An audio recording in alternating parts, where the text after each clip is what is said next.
My name is Chloe, 34 years old, and until yesterday, I thought my biggest challenge was pretending to be a simple IT desk worker to keep my husband's ego intact. At 6 a.m., my phone buzzed with a message from Cancun.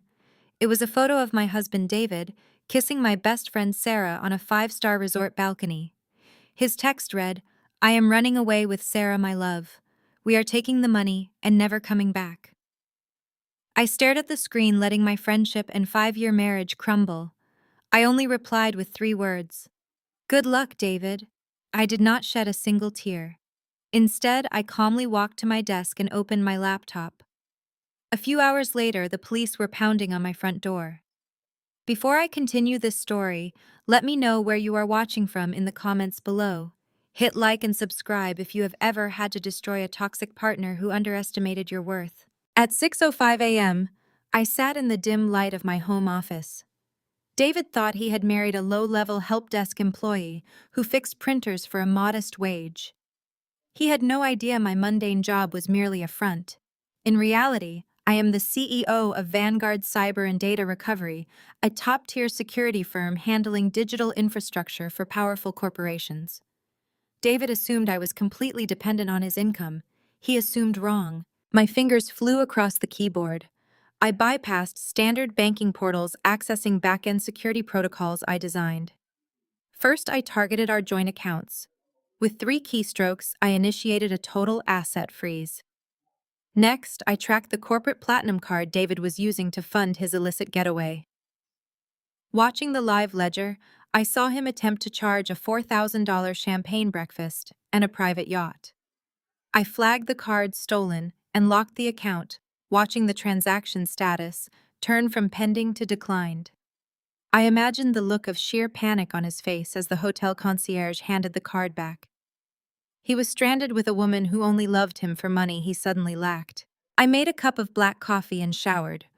I dressed in a sharp, tailored suit, preparing for the inevitable fallout. At 8 a.m., knocks echoed through my living room. I opened the door to find 2 tense police officers. "Are you, Chloe, the taller officer?" asked his tone laced with authority. "I am. How can I help you, officers?" "We received an urgent international call from your husband David," the second officer explained. "He claims he is stranded in Mexico because you maliciously locked him out of his bank accounts. He stated you have a history of mental instability, and that as a low-level IT worker, you managed to illegally hack his life savings. He wants us to ensure you release the money immediately, or we will take you into custody for grand larceny." I let out a cold laugh. David had played the victim perfectly.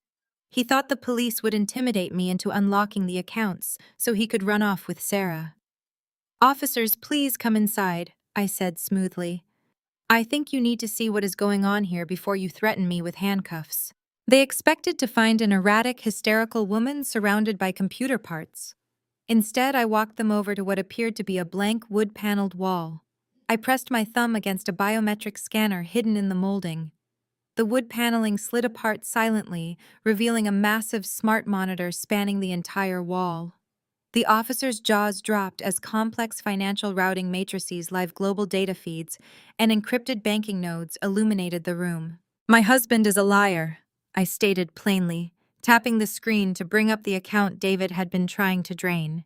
"He tried to wire $2.5 million to an offshore account in the Cayman Islands this morning. He told you those were his life savings." I pulled up the corporate registration documents on the screen, highlighting the legal ownership. "As you can see," I continued, "this account belongs exclusively to Vanguard Cyber and Data Recovery. It is a corporate holding account. I am the owner and CEO of that company. David is not listed on a single document. He does not have authorization to move these funds. I did not steal his money. I simply triggered a security protocol to stop an active embezzlement attempt against my own corporation." The taller officer stepped forward, his skepticism replaced by shock. He squinted at the high-resolution documents, verifying my name and my corporate credentials. He looked from the screen to me, clearly realizing David had sent them on a fool's errand to facilitate a financial crime. "Ma'am," the officer started, his tone shifting to one of deep respect. "We had no idea. We were just acting on the report he filed." He said you worked a help desk. People who underestimate me tend to make catastrophic mistakes, I replied coldly. Suddenly, the harsh burst of radio static interrupted the quiet of my living room. The lead officer reached for his shoulder radio, pressing it close to his ear. I watched as he listened to the dispatcher's voice. The color drained from his face. His eyes widened and he looked up, staring at me with a mixture of awe and alarm. He slowly lowered his hand from the radio. "Ms. Chloe," the officer said, his voice dropping to a hushed tone. "Your husband is not just stranded at a resort." "What is it?" I asked, maintaining my calm exterior. The officer swallowed hard. "That offshore account your husband tried to wire your corporate money into it was just flagged in our federal database. The FBI Financial Crimes Unit has been tracking it. Your husband just triggered a massive federal wire fraud alert, and they are issuing an international warrant for his arrest right now." The lead officer took a slow breath and handed my identification back to me. He advised me to lock my doors and contact my corporate legal team immediately. The heavy oak door barely clicked shut before it was violently shoved open again. My mother, Patricia, stormed into the apartment, followed closely by my older sister, Victoria. Trailing a few steps behind them was Marcus, Victoria's husband. He stood quietly near the entrance, his hands buried deep in the pockets of his tailored coat, looking deeply uncomfortable with his wife's aggressive behavior. Patricia did not bother with a simple greeting. She marched directly into the kitchen and slapped her palm flat against the marble island. "You ruin absolutely everything, Chloe." Patricia screamed, her face flushed with anger. "David called us from Mexico in an absolute panic. What did you do to his bank accounts? You are a miserable curse. You always destroy the peace in this family. Just like when I had to completely drain your entire college fund to settle Victoria's massive bankruptcy. You could not just let things be." I did not flinch. I simply picked up my coffee mug and took a slow sip. Victoria stepped forward, crossing her arms over her expensive cashmere sweater. "Turn his cards back on right now," Victoria demanded. "Sarah just called me, sobbing hysterically. The luxury hotel manager in Cancun is threatening to call the federales and have them thrown into a Mexican prison over an unpaid suite. You are acting like a spiteful child." I slowly raised an eyebrow, setting my mug gently down. "So my husband runs off with my best friend, and you two graciously barge into my home to passionately defend them." "David manages huge hedge funds," Victoria sneered, leaning over the island. "He is under immense professional pressure. He just desperately needed a break from a worthless IT desk jockey like you. He provides for this family and you are trying to ruin him out of petty jealousy. Turn the cards back on before I call the bank myself." Marcus visibly shifted his weight near the doorway. He looked at his wife, a heavy shadow of disappointment crossing his face. "Victoria," he said softly, his deep voice carrying across the room. "We agreed we were only coming here to check if Chloe was physically safe. This is not our business." Victoria violently snapped her head backward toward him. "Stay out of this, Marcus. She needs to fix the mess she made." I smiled. It was certainly not a warm smile. It was the chilling smile of a predator watching its prey step willingly into a steel trap. I reached into the top drawer of my desk and confidently pulled out a stack of printed financial records. I selected the top sheet and slid it smoothly across the polished marble island until it stopped in front of Victoria. "Since you are so concerned about David's finances," I said evenly, "let us quickly talk about this supplementary credit card." Victoria looked down at the paper. The color instantly drained from her perfectly bronzed face.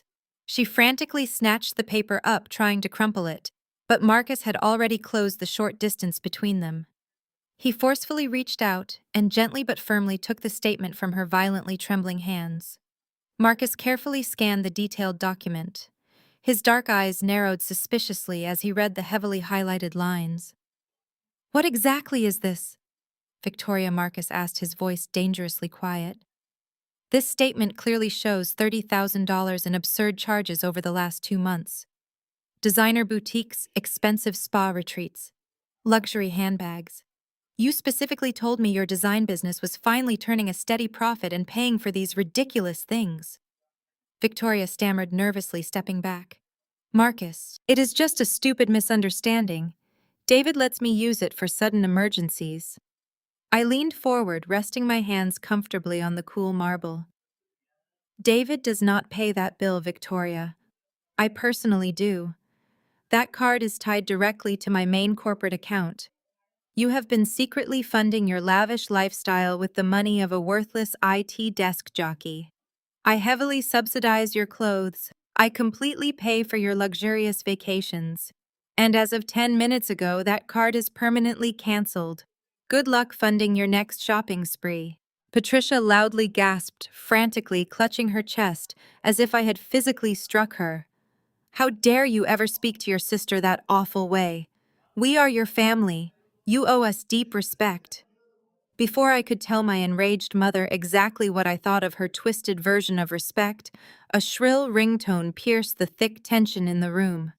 Patricia jumped clumsily, fumbling through her designer handbag. She yanked out her phone.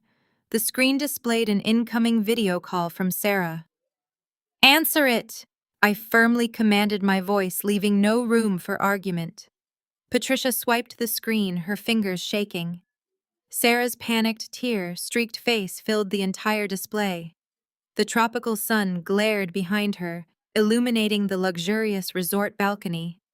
"Patricia, you have to help us," Sarah sobbed hysterically into the camera. "The police are downstairs in the lobby. David's cards are declining, and they say the wire bounced. They are coming up." As Sarah cried, frantically shifting the heavy smartphone in her violently trembling hands, my cold eyes quickly locked onto her sweaty neck. Resting beautifully against her sunburnt skin was a heavy, sparkling diamond necklace. It was the priceless antique necklace my late grandmother left me, the exact one I kept fully secured in my hidden bedroom safe. Sarah had successfully raided my home before she cowardly fled. But the stolen diamonds were absolutely not the most interesting part of the shaky video feed. I completely ignored Sarah's pathetic, high-pitched weeping and focused intensely on the clear reflection in the large sliding glass door directly behind her. Through the harsh tropical glare, I could clearly see David moving erratically inside the dark hotel room. He was tightly holding a heavy, solid metal golf club. He brought the golf club down with sickening force, shattering the casing of a silver laptop. Plastic and glass exploded across the hotel room floor. It was a decoy laptop I had specifically left in his travel bag months ago, embedded with a GPS tracker and a remote camera access point. He thought he was destroying evidence. He was only giving me a live feed of his pathetic panic. I reached out and firmly pressed the end call button on my mother's phone, cutting Sarah's hysterical sobbing off mid-sentence. The kitchen plunged back into a heavy, suffocating silence. Patricia and Victoria stared at me, their mouths hanging open in pure shock. They had just watched the man they were so fiercely defending behave like a trapped, violent animal. They were absolutely speechless, realizing their golden boy was completely unhinged. "I have to go to work," I said casually, smoothing a non-existent wrinkle from my tailored skirt. "I suggest you both leave my home before the police officers outside decide to come back up and ask questions about Victoria's fraudulent credit card usage. Marcus, feel free to stay and make yourself comfortable. There is fresh coffee in the pot. You are always welcome here." Marcus gave a curt nod, his eyes never leaving his wife's terrified face. I grabbed my keys and walked out the front door, leaving my toxic mother and sister standing frozen in my kitchen, entirely unsure of what to do next. My morning commute was a short 15-minute drive to the bustling financial district. David truly believed I spent my days resetting passwords and fixing jammed printers in a dreary basement cubicle. That was the story I fed him when we first met. I kept the lie alive because his fragile ego could never handle the reality of my success. I pulled my car into a private, highly secured subterranean parking garage beneath a towering glass skyscraper. I did not walk into a basement help desk. I stepped into a private elevator and scanned my retina. The heavy steel doors glided open on the top floor, revealing the nerve center of Vanguard cyber and data recovery. As the founder and CEO, I had built this company from a tiny startup into the premier digital security firm for Wall Street's elite. Wall-sized screens illuminated the dark, sleek room with rolling data streams, global threat maps, and active server monitors. My elite team of security analysts looked up as I confidently walked across the polished floor. "Good morning, boss," my lead technician, a brilliant woman named Maya, called out from her workstation. "We have a massive situation developing on the offshore nodes. Someone is attempting a brute force intrusion on the servers of Apex Global Investments." Apex Global was David's former hedge fund firm. They were also one of my biggest and most lucrative clients. I walked over to the central command terminal and took my seat. The massive screen in front of me flashed with urgent red alerts. I quickly pulled up the intrusion origin point. The hacker was using a series of complex proxy servers routed through Eastern Europe, trying desperately to mask their location. But the digital fingerprint was incredibly sloppy. It carried the exact structural flaws I had corrected in David's home network security years ago. "It is David," I said, my voice steady as I typed a series of bypass commands. "He is operating out of that exact resort in Cancun." Maya frowned, looking over my shoulder at the cascading lines of data. "He is going straight for the primary investment ledgers. He is trying to trigger a massive data wipe. If he deletes those files, the entire firm will lose millions, and the client portfolios will be completely destroyed." "He is not trying to destroy the firm's money," I explained, my eyes scanning the rushing lines of code. "He is trying to deeply cover his tracks. David has been running a massive shadow Ponzi scheme right under their noses. Those specific ledgers contain the undeniable proof of his severe federal crimes. He thinks if he wipes the servers, the evidence magically vanishes, leaving Sarah and him free to spend the money he already successfully embezzled. Should I initiate the lockdown protocols and permanently block his IP address?" Maya asked, her hands hovering over her keyboard, ready to strike. I leaned back in my plush leather chair and smiled. A predator does not just block the rat from stealing the cheese. A predator builds a significantly better trap. "No," I commanded firmly. "Let him in." Maya looked at me as if I had completely lost my mind, but she faithfully followed my order. I took complete manual control of the mainframe. I bypassed the standard security firewalls and seamlessly opened a digital side door for David. But I did not give him access to the real Apex Global servers. Instead, my fingers flew across the keyboard, constructing a highly sophisticated honeypot. A honeypot is a brilliant decoy server. It looks identical to the real network, down to the last file name, user directory, and folder structure, but it is entirely sandboxed and securely isolated from the actual financial data. I closely watched the active session monitor as David eagerly seized the opening. He truly believed he had successfully breached the highest security tier of his former firm. "He is in the decoy server," I announced to the silent room. "Look at him go. He is frantically selecting every single file in the restricted ledger directory." On my screen, a loading progress bar appeared as David hastily initiated his deletion sequence. He thought he was erasing his terrible crimes from existence. He had absolutely no idea that I had fundamentally rewritten the core functionality of the delete command within the honeypot environment. He was not erasing anything. Every file he highlighted and marked for deletion was actually being compressed, encrypted, and uploaded directly into Vanguard's impenetrable digital vault. He was literally handing me his own confession file by file, piece by piece. "He is almost done," Maya noted, watching the progress bar hit 90%. "He is preparing to execute the final total wipe command. He is going to hit delete all in exactly 60 seconds. I stared at the blinking cursor on my command terminal. I had the evidence safely secured in my vault. I could easily stop right here.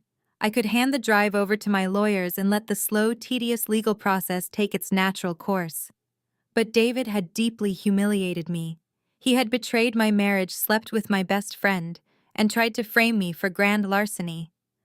I did not want a slow legal process. I wanted absolute, immediate destruction. I opened the command prompt linked directly to David's active session. I wrote a single devastating line of code and embedded it secretly into his final keystroke. "What did you just do?" Maya asked. her eyes widening in disbelief as she read the script on my monitor. "I just added a courtesy copy feature," I replied, my voice echoing coldly in the silent command center. On the massive central screen, the countdown timer reached 0. David hit the delete all button from his hotel room in Mexico. Instantly, my custom code executed. The system did not delete a single byte of data. Instead, it took the massive unredacted ledger, proving his multi-million-dollar Ponzi scheme, attached it to a high-priority, heavily encrypted email, and automatically blind carbon copied it to the personal direct inbox of the director of the FBI Financial Crimes Unit. I leaned forward, watching the delivery confirmation flash bright green across the monitor.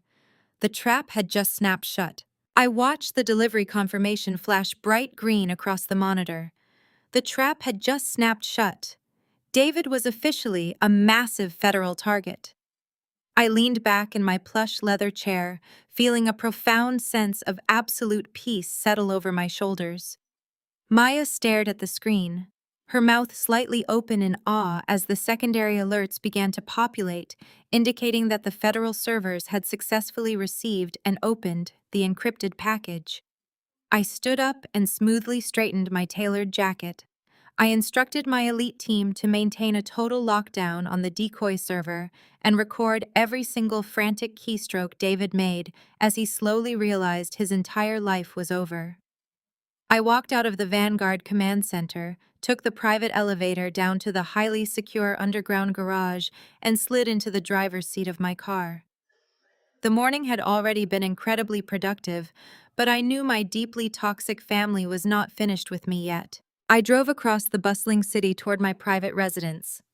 I live in a breathtaking multi-story luxury penthouse, occupying the entire top floor of an exclusive high-rise building in the most expensive financial district in the city. David always assumed the magnificent apartment was a generous perk provided by a wealthy distant relative's family trust, a lie my mother had actively perpetuated for years. Patricia loved to claim ownership of the trust, to maintain her own illusion of grandeur and exact strict control over my life. The reality was far more pathetic. As I navigated the heavy city traffic, I reflected on how Patricia had squandered the family money decades ago, blindly funding Victoria's endless failed business ventures. I pulled up to the grand front entrance of my building, expecting a quiet moment to regroup. Instead, I immediately slammed on my brakes, spread carelessly across the perfectly manicured front lawn, and the pristine cobblestone driveway was my luggage. Not just bags, but my most expensive personal belongings, violently thrown outside. A cracked designer suitcase lay on its side, spilling my tailored silk suits onto the damp morning grass. A pair of my favorite Italian leather heels was tossed haphazardly near a thorny rose bush, the delicate material intentionally scuffed. Framed photographs from my desk were shattered across the pavement. Standing at the top of the grand marble steps, looking down at the absolute mess they had made, were Patricia and Victoria.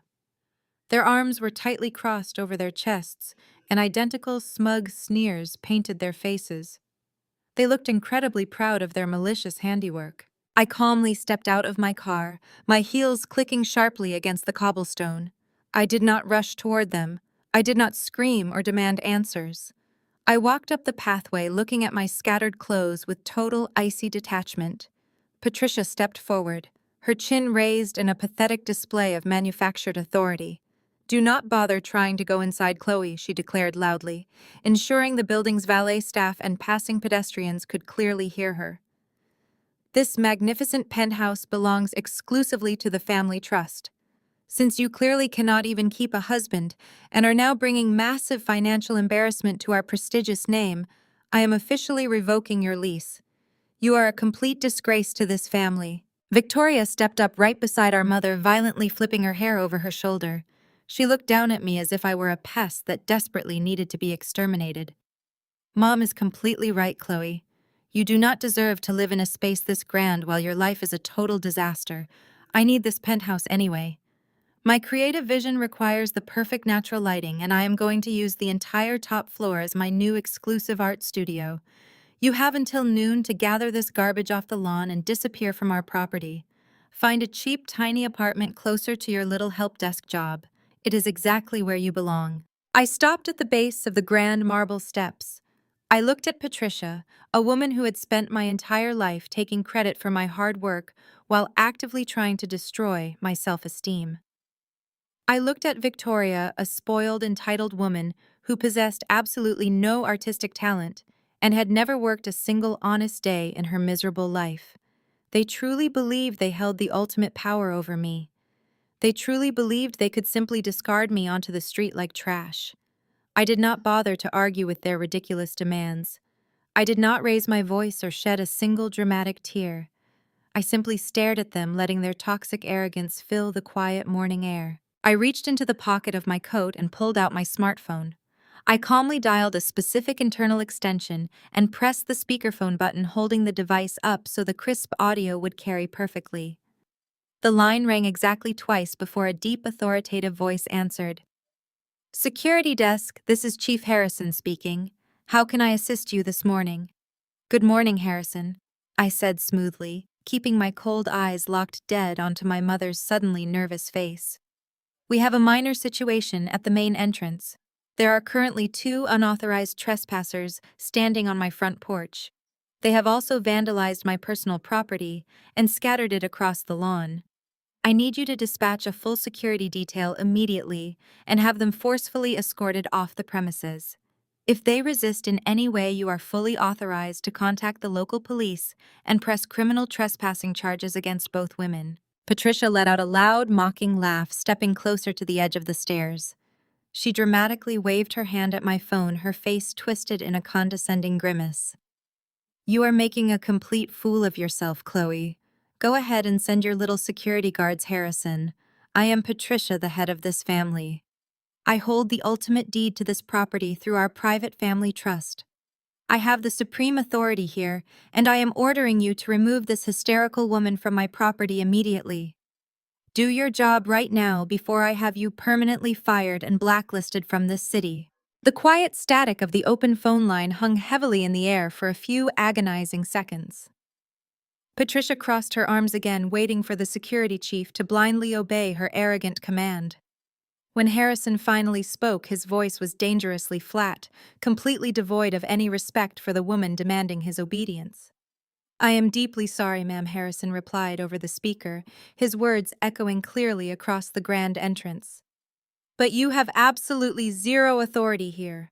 That supposed family trust went completely bankrupt over 3 years ago. This entire luxury building, including the land it sits on, is solely owned by Vanguard Tech, and Ms. Chloe is the founder and CEO." Patricia stumbled backward as if she had been violently pushed, her hands flying up to clutch her chest in absolute breathless shock. Victoria's jaw literally dropped, her arrogant sneer entirely wiped away by the devastating reality of Harrison's words. Patricia stood frozen on my front lawn, her mouth opening and closing like a suffocating fish, unable to formulate a single coherent sentence. I did not wait for either of them to recover from the crushing weight of their public humiliation.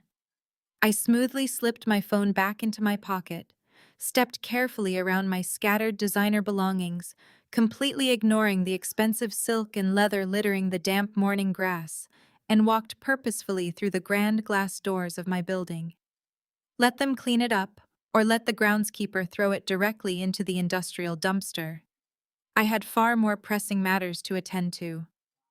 The rest of the afternoon was a highly focused blur of corporate meetings and federal coordination.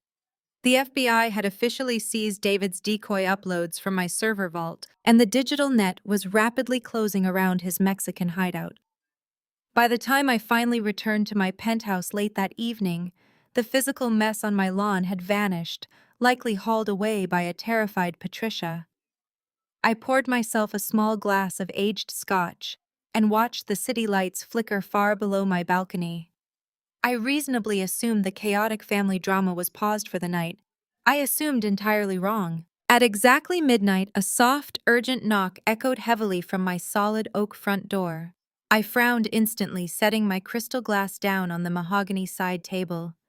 Vanguard security protocols were famously ruthless.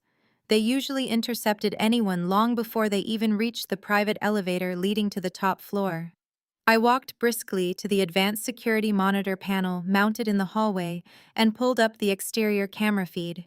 Standing in the dimly lit corridor, looking over his shoulder with frantic, nervous energy, was Marcus.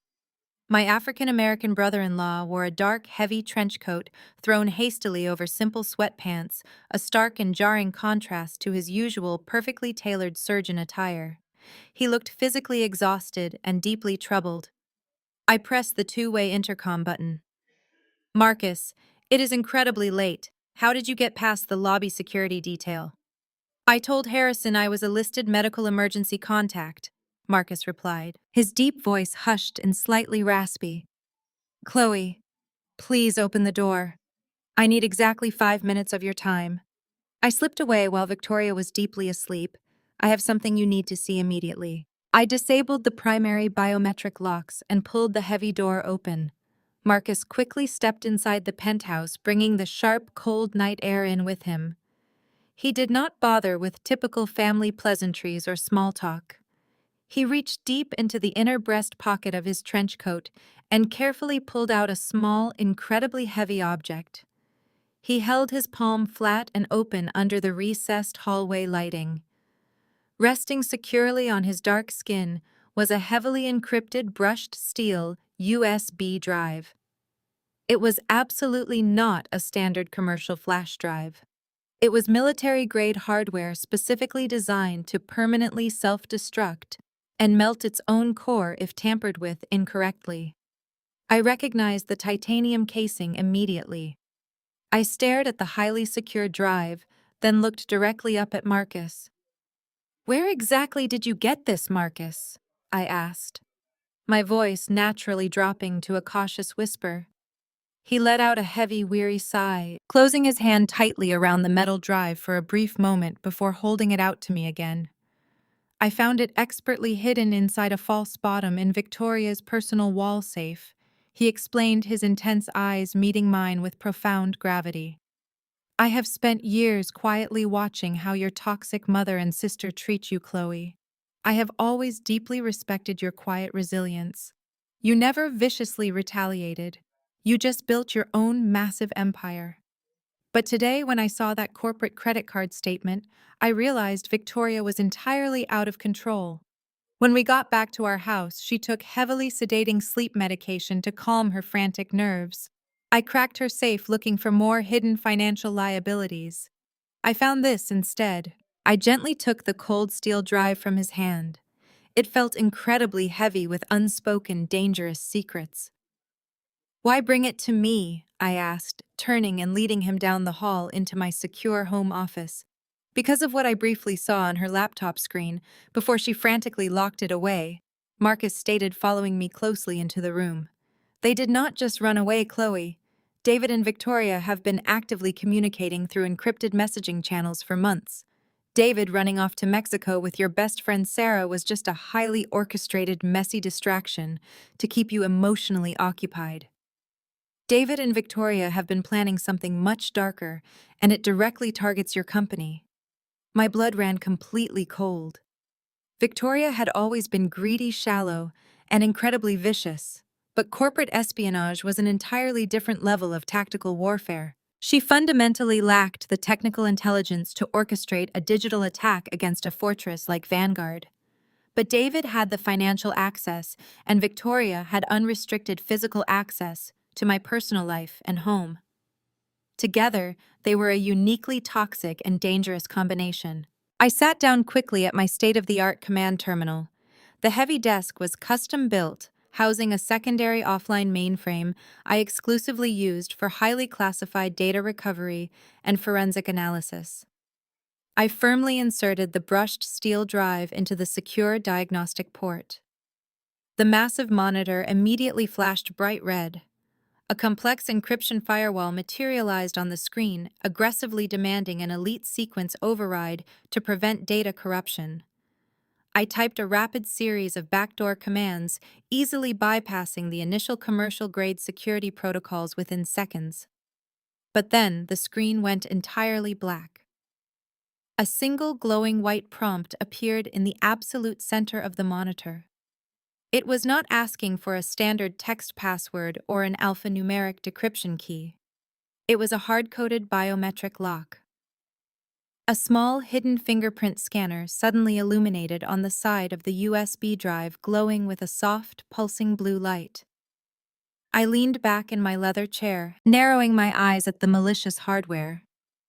This specific drive requires a precisely authorized thumbprint to access the encrypted internal partition, I told Marcus. If an unauthorized print is scanned, the drive will instantly trigger a thermal surge and wipe the core memory sectors. I cannot force my way in without permanently destroying the data. Marcus stepped closer to the edge of the desk, staring intensely at the pulsing blue light. "Use your right thumb, Chloe," he instructed quietly. I looked up at him, completely baffled by his suggestion. "My thumbprint is not registered to Victoria's hidden electronic devices." "Yes, it is," Marcus replied, his deep voice heavily laced with absolute disgust. "Weeks ago, during that miserable family holiday dinner, Patricia hosted Victoria practically insisted on pouring your expensive wine. She deliberately took your empty crystal glass into the kitchen when she cleared the table. I originally thought she was just being controlling and performing for your mother. But I found a detailed receipt in her safe for a high-level black market biometric cloning service. Victoria physically stole your fingerprints from that wine glass, Chloe. She paid to have them perfectly replicated. She used them to encode this drive, ensuring that if it was ever seized by federal authorities or corporate investigators, the digital signature would point directly back to you as the sole owner. They are actively framing you for their crimes." My jaw tightened so hard my teeth ached. The sheer, calculated malice of my own sister was absolutely staggering. They were trying to use my own biological identity to build a perfect, inescapable federal trap. I did not hesitate for another second. I reached out and firmly pressed my right thumb against the glowing scanner on the side of the steel drive. The blue light flared brilliantly, analyzing the ridges, then instantly turned solid green. The secure screen unlocked. Dozens of highly classified, deeply nested folders appeared on the monitor. I bypassed the dense financial documents and immediately clicked on a heavily hidden, recently modified media file at the bottom of the directory. The terminal speakers crackled slightly as the audio file quickly buffered and loaded. I leaned forward, my heart pounding a steady, heavy rhythm against my ribs. A chilling, unmistakable audio recording began to play loudly in the silent room. The crisp sound of ice clinking against heavy crystal filled my private office, followed immediately by a low, arrogant chuckle that made my stomach turn. The voice broadcasting from my terminal speakers belonged to David. He sounded incredibly relaxed, completely devoid of the frantic, sweating panic I had witnessed on the hotel security feed just hours earlier. Victoria's voice answered him immediately, her tone sharp, calculating, and dripping with malicious superiority. They were not discussing petty family matters or casual holiday gossip. They were sitting in a quiet room drinking expensive scotch and meticulously orchestrating the absolute destruction of my entire existence. David loudly complained about Sarah calling my supposed best friend a clingy, overly emotional liability who was already getting on his nerves. Victoria simply laughed coldly, telling him to stick to the script and keep his eyes on the ultimate prize. She explicitly reminded him that Sarah was nothing more than a highly disposable pawn in their grand game. They deliberately engineered the sensational affair specifically to serve as a massive, humiliating distraction. Victoria confidently stated that if I was entirely consumed by the agonizing heartbreak of a shattered marriage and a betrayed friendship, I would be far too emotionally devastated to ever notice the massive financial anomalies quietly multiplying in the background. The affair was never about love or even raw lust. It was a carefully deployed psychological smokescreen designed to keep my eyes completely off the banking ledgers. I sat frozen in my leather chair, listening to the absolute unfiltered evil radiating from the speakers. Victoria's recorded voice dropped to a conspiratorial, vicious whisper. "Keep quietly stealing the premium client funds, David," she instructed him with chilling precision.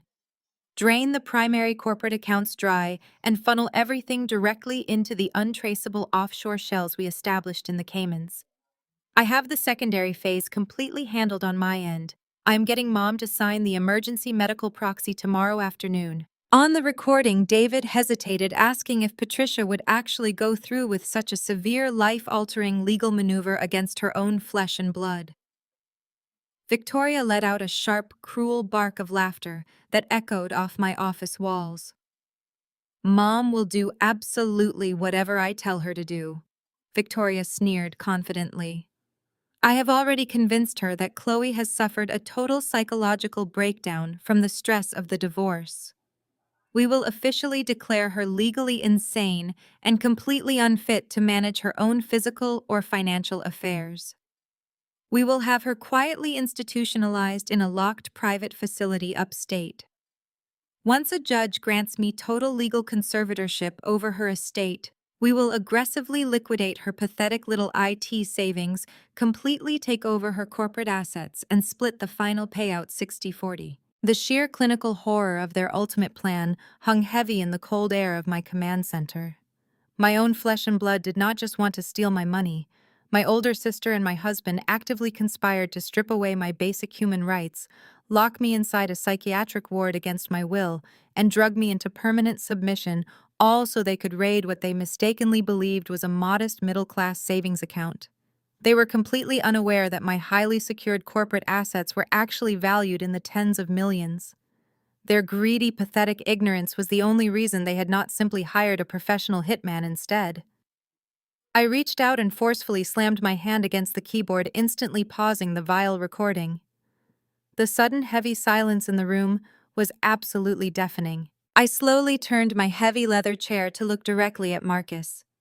He was standing near the edge of my polished mahogany desk, as rigidly still as a carved stone statue. All the warmth had completely vanished from his dark face. His jaw was clenched so tightly that a thick muscle frantically pulsed near his temple. He did not look sad, and he did not look shocked. He looked like a man who had just watched his entire reality burn to the ground, leaving behind nothing but cold, hardened fury. He slowly unclasped his hands from his heavy trench coat pockets, revealing knuckles that were stark white from extreme tension. "They did not just plan to permanently destroy your life," Chloe Marcus stated, his deep voice dropping to a dangerously quiet, terrifying register. "This goes much deeper than a fake medical proxy and a staged affair." Marcus stepped directly into the harsh blue light radiating from my computer monitors.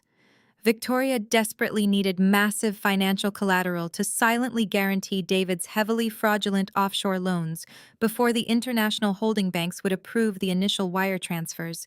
He explained, his eyes locking onto mine with an intense, burning clarity. "I am a highly respected orthopedic surgeon with impeccable credit, an unblemished professional record, and massive liquid assets. Victoria always handled our joint accounting because I was constantly busy working grueling 80-hour shifts at the hospital. I trusted her implicitly with every single aspect of our financial lives." Marcus paused, his broad chest heaving as he forced himself to speak the absolute worst truth aloud. "Victoria completely forged my signature on every single one of those federal loan documents. They deliberately tied my name, my entire medical career, and my personal freedom to a massive, highly illegal international Ponzi scheme. If the federal authorities successfully trace those specific offshore accounts, I do not just lose my medical license.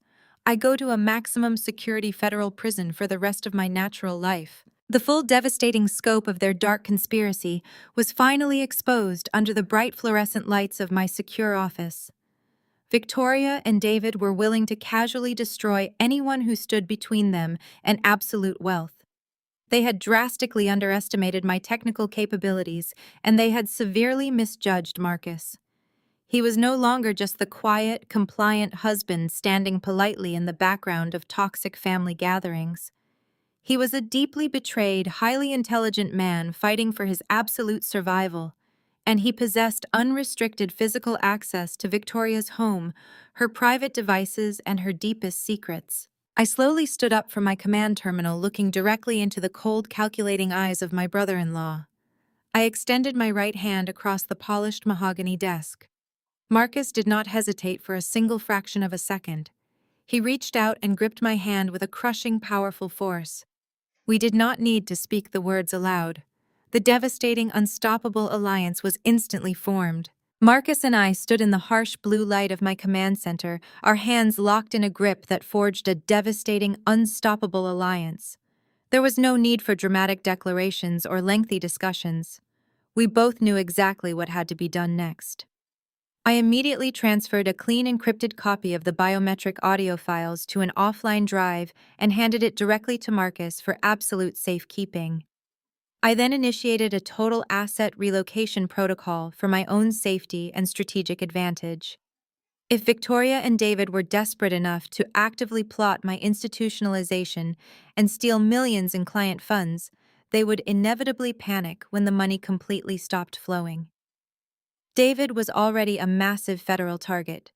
With his offshore accounts permanently frozen by my earlier network maneuvers, his Mexican getaway was destined to violently crash down around him. I knew David better than anyone on earth. He was a fundamental coward who lashed out with blind aggression when cornered. He would come crawling back to the very place he thought he still controlled. He would come looking for me expecting an easy victim. I spent the next 72 hours meticulously orchestrating the perfect inescapable welcome for my treacherous husband. I aggressively relocated my entire personal life and the Vanguard Central Command node to a highly secure, undisclosed secondary location outside the city limits. I ordered an elite crew to strip my primary penthouse completely bare. They removed every single piece of designer furniture, every shred of clothing, every valuable painting, and every physical memory of my past life. It became a vast, echoing cavern of polished marble and cold glass.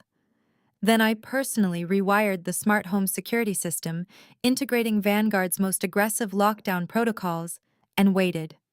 I did not have to wait long. My advanced tracking software alerted me the precise moment David and Sarah crossed back into the United States.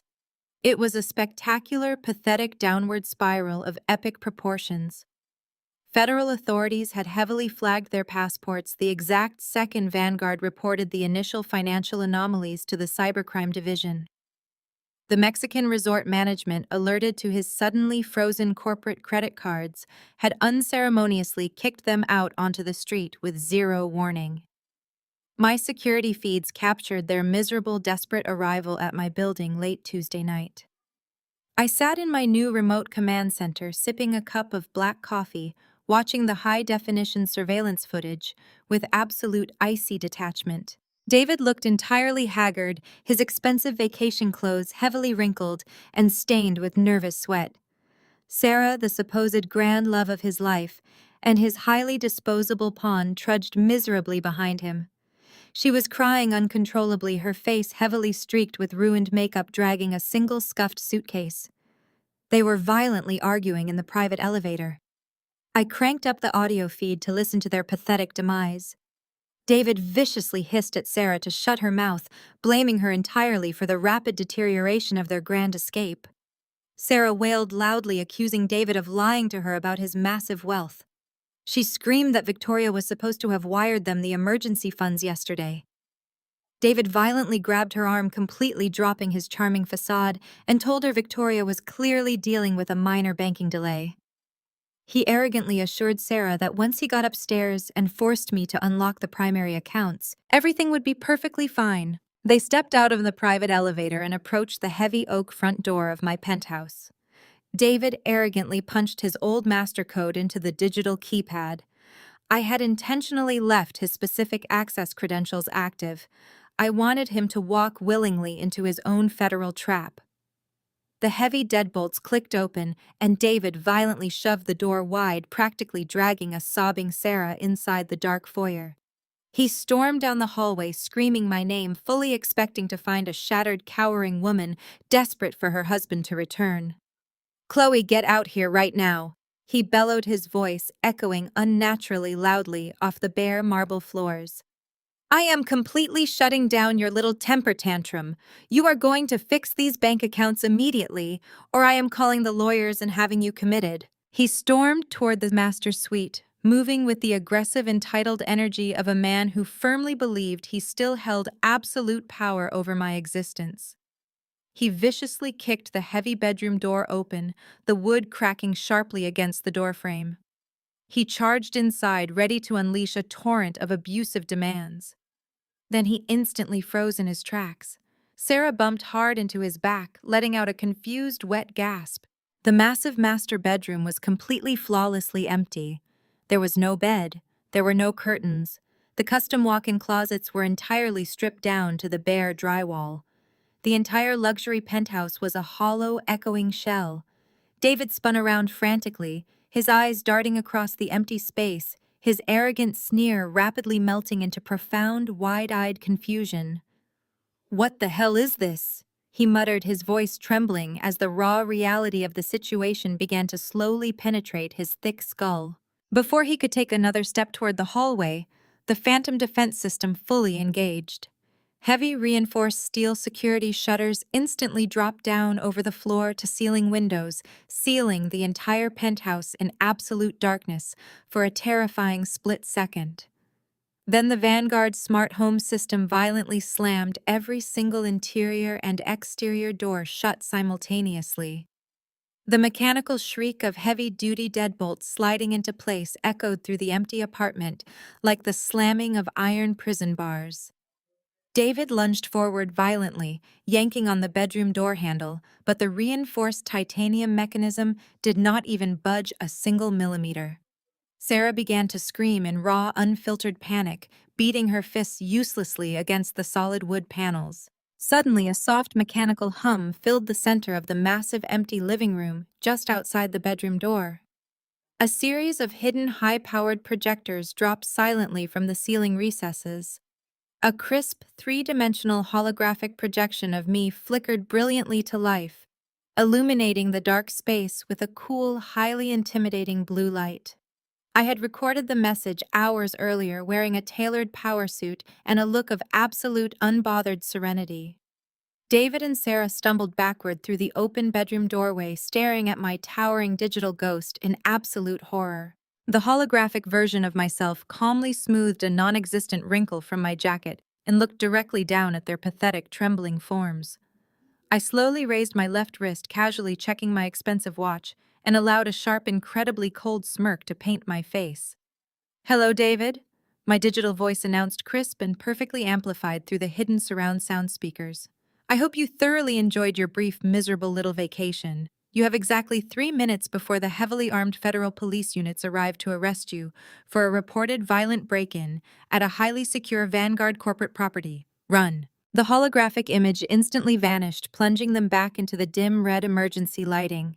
In the terrifying silence that immediately followed, the faint, unmistakable wail of approaching police sirens began to echo rapidly from the city streets far below, growing louder and more furious by the second. The faint wail of approaching police sirens echoed from the city streets below, growing louder and more furious by the second. David did not waste a single breath trying to save the woman he had just sworn his undying love to. As the heavy steel shutters locked them in, he abandoned Sarah completely. He viciously shoved her aside, ignoring her desperate reaching hands and her terrified screams. He sprinted blindly toward the emergency service exit located at the far end of the hallway, a secondary fire door my smart home system had deliberately left unlocked for exactly 30 seconds. He threw his entire body weight against the heavy metal frame, tumbling out into the damp, freezing concrete stairwell, just as the main elevator chimed, signaling the arrival of a heavily armed tactical police unit. He scrambled down 40 flights of stairs in absolute sweating terror, leaving Sarah behind to take the full, devastating brunt of the federal break-in charges. David stumbled out into the cold night air, his expensive Italian loafers slipping on the wet pavement. He possessed no money, no functioning credit cards, and no safe harbor left in the city, but he possessed a weapon far more dangerous than cash. He possessed a masterful sociopathic ability to manipulate the truth. He flagged down a passing taxi, promising the driver a massive tip upon arrival, and gave the address to Patricia's sprawling gated estate in the wealthiest suburb of the city. An hour later, David was dramatically slumped across Patricia's priceless velvet sofa. his face buried in his hands, performing the absolute role of his life. He wept with spectacular manufactured agony.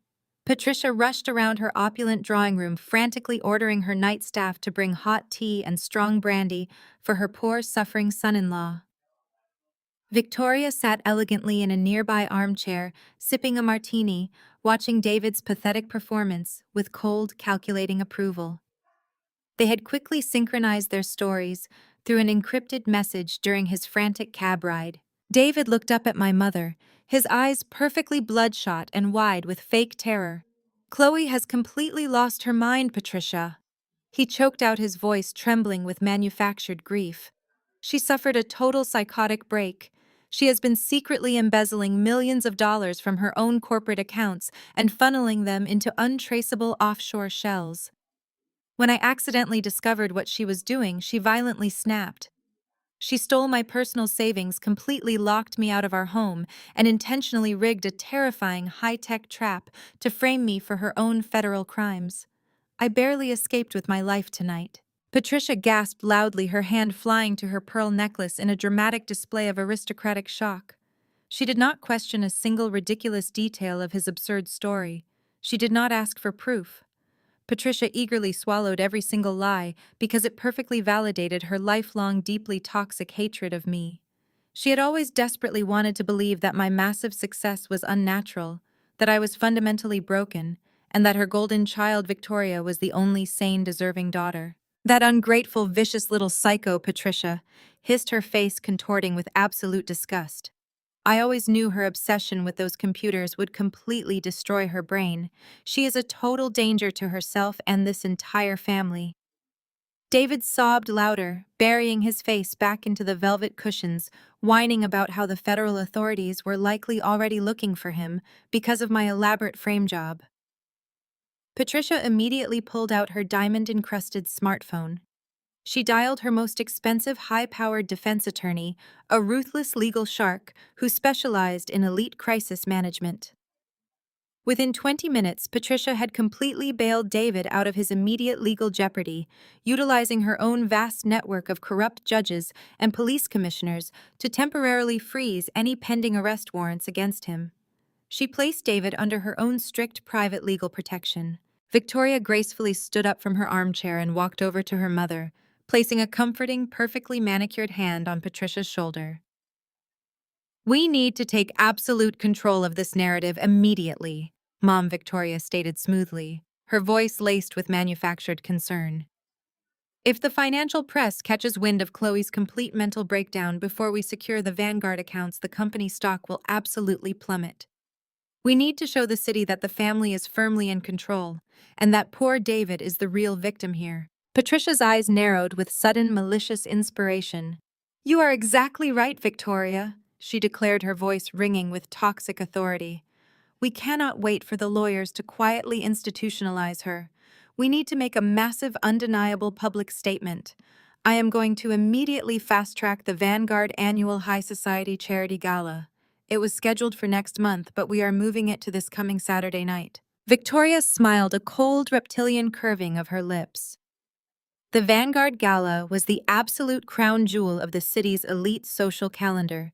It was heavily attended by every major politician, federal judge, and billionaire investor in the state. Patricia paced the length of her drawing room, her mind racing with vindictive excitement. "I will use the main stage to publicly announce Chloe's tragic, sudden mental incompetence," Patricia declared proudly. "I will rally all of our elite friends and board members around David to protect him from her psychotic accusations. And most importantly, I will officially announce that Victoria is taking over as the sole acting CEO of Vanguard Tech. By the time the night is over, Chloe will be completely erased from polite society, and we will have total, unquestioned legal control over her entire estate." 2 days later, I was sitting inside my highly secure, undisclosed command center miles away from the city. Marcus stood beside me, reviewing the freshly decrypted financial ledgers we had pulled from Victoria's hidden USB drive. The sheer volume of their intended theft was absolutely staggering. Suddenly, the secure elevator down the hall chimed. A heavily armed Vanguard tactical guard walked briskly into my office holding a thick premium ivory envelope. "A private courier just dropped this at the outer gate, ma'am," the guard reported, handing it directly to me. I flipped the expensive envelope over. It was sealed with heavy gold wax stamped with Patricia's gaudy customized family crest. I broke the wax and pulled out a thick gold-embossed invitation to the Vanguard Annual High Society Charity Gala. They had officially moved the date up. Tucked inside the luxurious card was a piece of personalized stationery. I unfolded it and stared at the sharp, aggressive cursive handwriting belonging to my mother. "Do not bother showing your crazy face tonight," the handwritten note read, the ink pressing so hard it nearly tore the expensive paper. "We know exactly what you did to poor David. You are legally insane, you are a complete embarrassment, and you are no longer part of this family. I will see you permanently locked in a ward by Monday." I slowly set the gold-embossed invitation down on my dark mahogany desk. I looked up at Marcus. He was staring at Patricia's hateful note, his jaw tightly clenched, a look of profound disgust washing over his face. "They are actually going to use your own corporate gala to publicly destroy you," Marcus said, his voice quiet, but laced with absolute fury. I leaned back in my leather chair and allowed a slow, icy smile to finally break across my face. "Let them try," I replied smoothly. "Patricia and Victoria think they are hosting a glorious coronation. They have absolutely no idea they just invited the entire city to witness their complete, inescapable slaughter." I tossed the heavy gold-embossed invitation carelessly onto the polished mahogany desk, letting Patricia's venomous handwritten note slide directly into the trash bin. I did not waste a single ounce of emotional energy on my mother's pathetic, desperate attempt at intimidation. Her petty insults were entirely irrelevant now. They were the frantic, thrashing movements of a woman who had absolutely no idea she was already drowning. Marcus watched the expensive ivory paper fall into the garbage, his arms tightly crossed over his broad chest. I turned my back on the discarded threat and focused entirely on the massive digital wall illuminating my underground command center. My elite cybersecurity team was operating on extreme overdrive. The dimly lit room hummed with the intense, synchronized clicking of dozens of high-speed mechanical keyboards and the low roar of heavy server cooling fans. I instructed my lead forensic analyst to isolate the specific routing numbers we had extracted from Victoria's decrypted military-grade USB drive. We needed to map the exact trajectory of every single dollar David had frantically embezzled before my system locked him out. The offshore accounts in the Cayman Islands were heavily fortified, but David was inherently sloppy and profoundly arrogant. He left digital fingerprints smeared across every single transaction. Marcus stepped closer to the primary monitor, his eyes narrowing as lines of complex color-coded data cascaded across the massive screen. David and Victoria desperately needed massive amounts of liquid capital to set up those initial offshore shell companies. Marcus noted, his clinical surgeon mind rapidly analyzing the fragmented data flow. Vanguard flagged his unauthorized access attempts early, so he could not drain your corporate reserves deep enough to fund this entire international operation. Where did the initial seed money come from? How did they secure the capital to run this massive con? "That is exactly what we are uncovering right now," I replied, typing a rapid series of decryption commands to permanently bypass David's secondary financial firewalls. I bypassed the dummy corporate nodes and initiated a deep dive trace on the incoming wire transfers. The decryption algorithm finally shattered the last protective layer of David's pathetic digital ledger. The encrypted banking logs suddenly resolved into crystal clear, unredacted text on the center display. My forensic team instantly began highlighting the original source accounts, tracking the money backward from the Caribbean all the way to local branch routing numbers. As the individual account names began to populate on the massive screen, the breath caught sharply in my throat. I held up a hand, signaling the entire room to freeze the data crawl. David had not stolen from faceless multinational conglomerates or anonymous offshore hedge funds. He had not hacked into distant, highly insured banking institutions. He and Victoria had actively targeted private, deeply personal wealth management accounts. I scrolled slowly through the rapidly expanding list of victims, my mind aggressively connecting the horrifying treacherous dots. I saw massive unauthorized withdrawals, intentionally masked as aggressive capital investments. I saw millions diverted into bogus charitable trust funds that David managed. The sheer scale of their localized, highly predatory theft was breathtaking. But it was the method of their operation that truly disgusted me. It became instantly clear how they had executed this. Victoria had utilized her privileged social access to identify the wealthiest, most trusting targets at Patricia's endless cocktail parties. She gathered the personal intelligence, and David utilized his financial access to execute the fraudulent investments. They were a perfectly synchronized, highly predatory tag team feeding on their own social circle. Marcus leaned over my shoulder, reading the specific names flashing in bright white text against the dark monitor. His jaw tightened so hard I could hear his teeth grind. He pointed a steady finger at a massive $500,000 transfer. They used my forged signature to personally guarantee that specific loan, Marcus stated, his deep voice vibrating with absolute rage. They stole from these people, and they deliberately set me up to take the full, devastating fall when the accounts inevitably ran dry. They planned to leave me holding the bag for millions in stolen local funds. I leaned forward, resting my hands flat on the desk, my eyes locked on the specific names scrolling across the digital ledger. I recognized every single one of them. These were not strangers. These were the elite power brokers of our city. I pulled up the digital guest list for tonight's high society charity gala on my secondary monitor. The event Patricia was currently fast-tracking to publicly destroy my life. I quickly ran a comparative analysis script instructing the Vanguard mainframe to cross-reference David's victim list directly against Patricia's confirmed gala attendees. The command center screens instantly flashed bright green, indicating a flawless 100% match. I looked up at Marcus, my heart pounding a heavy, relentless rhythm, with the absolute thrill of impending catastrophic justice.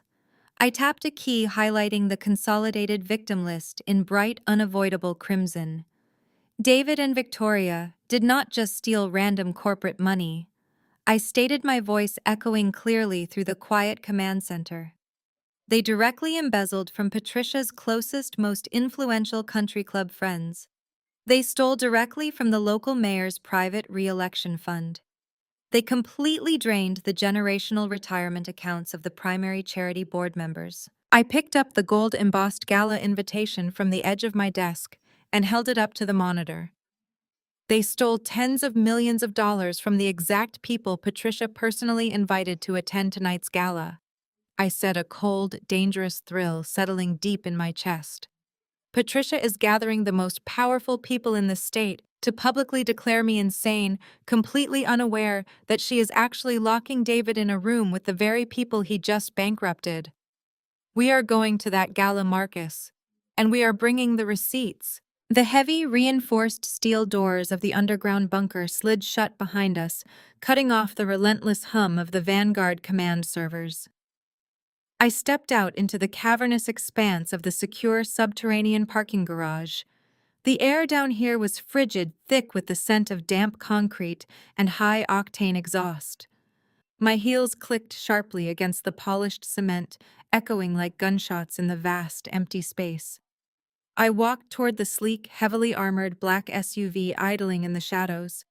The tinted rear window glided down smoothly, revealing Marcus. He stepped out of the vehicle, and the sheer physical transformation of the man was absolutely breathtaking. Gone was the subdued, deeply accommodating orthopedic surgeon who had spent the last 5 years politely hovering in the background of Victoria's insufferable social events. The man standing before me radiated a lethal, predatory elegance. He was dressed impeccably in a razor-sharp, custom-tailored black tuxedo that fit his broad shoulders flawlessly. The stark white of his crisp dress shirt perfectly contrasted with the dark, cold intensity burning in his eyes. He adjusted his silk bow tie with deliberate, measured precision, moving with the terrifying calm of a professional executioner about to step onto the killing floor. I smiled, a tight, dangerous pulling of my lips. I wore a backless, floor-length crimson gown, armed with hidden encrypted drives stitched directly into the silk lining. We looked less like family members attending a charity gala, and far more like assassins arriving to permanently dismantle a corrupt empire. "What is her current status?" I asked, my voice slicing through the cold garage air. Marcus leaned casually against the armored door of the SUV. He crossed his arms, his posture relaxed but coiled with anticipation. "Victoria is currently holding court in the master suite of Patricia's estate." He reported, his tone dripping with absolute clinical disdain. "She has 3 different celebrity makeup artists frantically hovering over her. She is drinking vintage champagne, screaming at the styling team, and obsessively rehearsing her grand acceptance speech. She genuinely believes tonight is the absolute pinnacle of her entire existence. She is completely oblivious to the fact that her world is about to violently end." "And David," I pressed, remembering the pathetic, sweat-drenched coward I had locked out of my penthouse. Marcus let out a low, humorless chuckle that sent a shiver of anticipation down my spine. "David is currently hiding in Patricia's guest wing, drowning his lingering panic in expensive scotch. Patricia had to personally hire a private tailor to rush over and fit him for a new tuxedo because he abandoned all his luggage when he fled your apartment. He is terrified, Chloe, but Patricia has him entirely convinced that their legal maneuvers are impenetrable. They are all blindly marching straight into the slaughterhouse." Marcus reached into the spacious interior of the SUV and retrieved a thick, heavily sealed manila envelope. He held it out to me. The heavy paper package felt incredibly dense in my hands, practically vibrating with the sheer, undeniable weight of the absolute destruction contained inside. "We need to meticulously finalize the timeline," Marcus stated. Stepping closer, his imposing frame blocking out the harsh overhead fluorescent lights. "Patricia has aggressively seized total control of the gala's master schedule. She intentionally moved the keynote address to exactly 9 o'clock. The entire ballroom will be seated silent and fully captivated. That is the exact moment she plans to step up to the grand podium, feign a spectacular display of maternal heartbreak, and publicly declare you completely mentally incompetent." I ran my fingertips over the rough edge of the manila envelope, my mind rapidly calculating the tactical layout of the Vanguard ballroom. "She will use the massive digital display screens behind the podium to project forged medical documents," I noted, picturing my mother's deeply malicious strategy. "She will expertly weave a tragic narrative about my supposed psychotic break, ensuring the mayor, the city council, and every wealthy investor in the room feels profound pity for her and David. She wants to firmly establish Victoria as the only stable, responsible heir to the Vanguard empire before the appetizers are even cleared. We cannot strike early." Marcus warned, his eyes locking onto mine with an intense, burning clarity. "If we interrupt the cocktail hour or confront them in the lobby, Patricia will instantly utilize her private security team to forcefully remove us. She will spin the confrontation as further proof of your alleged insanity. We must remain completely invisible in the shadows. We have to let them confidently climb the steps to the stage. We must allow them to feel the intoxicating, blinding rush of absolute victory. We have to let Patricia command the microphone and force the entire room to pay attention to her." I nodded in total agreement, the strategic brilliance of the plan aligning perfectly with my own technological capabilities. "When Patricia reaches the absolute peak of her arrogant deception, I will execute a hard remote override of the entire Vanguard audiovisual network," I explained, a cold thrill racing through my veins. "The building belongs to my company. I built that digital infrastructure from the ground up. I will instantly lock out their forged presentations and flood every single massive high-definition screen in that ballroom with the raw, unredacted banking ledgers. The mayor and the board members will be staring directly at the undeniable mathematical proof that David and Victoria systematically drained their personal retirement accounts to fund an illegal offshore Ponzi scheme." The sheer beautiful devastation of the impending moment hung heavily between us. The elite crowd would not just witness a family squabble, they would witness their own financial ruin, orchestrated by the very people standing on the stage demanding their sympathy. It was the perfect, inescapable trap. Marcus slowly reached out and placed his hand over mine, his long fingers resting gently against the thick manila envelope. A slow, terrifying smile spread across his handsome face. It was a cold, heavily calculated expression devoid of any remaining warmth or hesitation. He tapped his index finger sharply against the heavy paper. These are the finalized expedited divorce papers, the international asset freeze confirmations, and the federal fraud indictments, Marcus stated, his deep voice dropping to a dangerously quiet lethal register. I want to see the exact look on her face when I walk onto that stage and personally hand them to her in front of the mayor. The Vanguard ballroom was a masterclass in suffocating opulence. Massive crystal chandeliers cast a warm golden glow over the sea of silk evening gowns and tailored tuxedos. The city's absolute elite filled the cavernous space, sipping imported champagne and exchanging hushed high-stakes gossip. At the very center of the room, holding court with the predatory grace of a seasoned politician, was Patricia. She was entirely in her element. She moved seamlessly between the mayor, the district attorney, and the wealthiest charity board members, expertly planting the toxic seeds of my destruction. Patricia leaned in close to the chief of police, her voice dripping with perfectly manufactured maternal agony. She whispered vicious lies about my sudden, tragic mental breakdown. She painted a vivid, horrifying picture of a daughter completely unhinged, suffering from severe delusions, and posing a massive financial threat to the entire Vanguard empire. She casually mentioned the tragic necessity of an emergency medical conservatorship, framing it as a desperate act of love to save me from my own shattered mind. The elite crowd, ignorant of the fact that their own personal fortunes had already been completely drained by the people serving them drinks, offered Patricia their deepest, blindest sympathies. A few feet away, David was putting on an equally spectacular performance. He stood near the grand staircase, playing the role of the tragically abandoned, heartbroken husband to absolute perfection. He wore the brand-new bespoke tuxedo Patricia had rush-ordered for him, looking every inch the wealthy executive. He was dabbing at his dry eyes with a silk handkerchief, graciously accepting the condolences of the city councilman. Clinging tightly to his left arm was Sarah. She was wearing a tight, expensive emerald dress and overtly rubbing a highly exaggerated, very fake baby bump. They had clearly decided to accelerate their manipulative narrative, using the illusion of a surprise pregnancy to further cement David's status as a desperate family man, merely trying to survive his cruel, insane wife's violent outbursts. Victoria stood near the main stage, her eyes gleaming with triumphant greed. She watched David and Patricia expertly control the narrative, completely convinced that their flawless, coordinated lie was succeeding. She genuinely believed that by midnight I would be legally erased, and she would be handed the keys to my entire kingdom.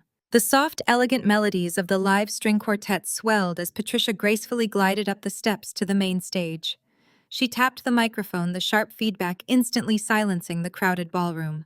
She delivered a brief, tearful introduction, thanking the city's elite for their unwavering support during her family's darkest hour. Then she dramatically extended her hand, inviting David up to the podium to speak on behalf of the Vanguard Executive Board. David approached the microphone with his head bowed, the absolute picture of a broken man. He gripped the edges of the podium, taking a deep, shuddering breath that echoed through the massive surround sound speakers.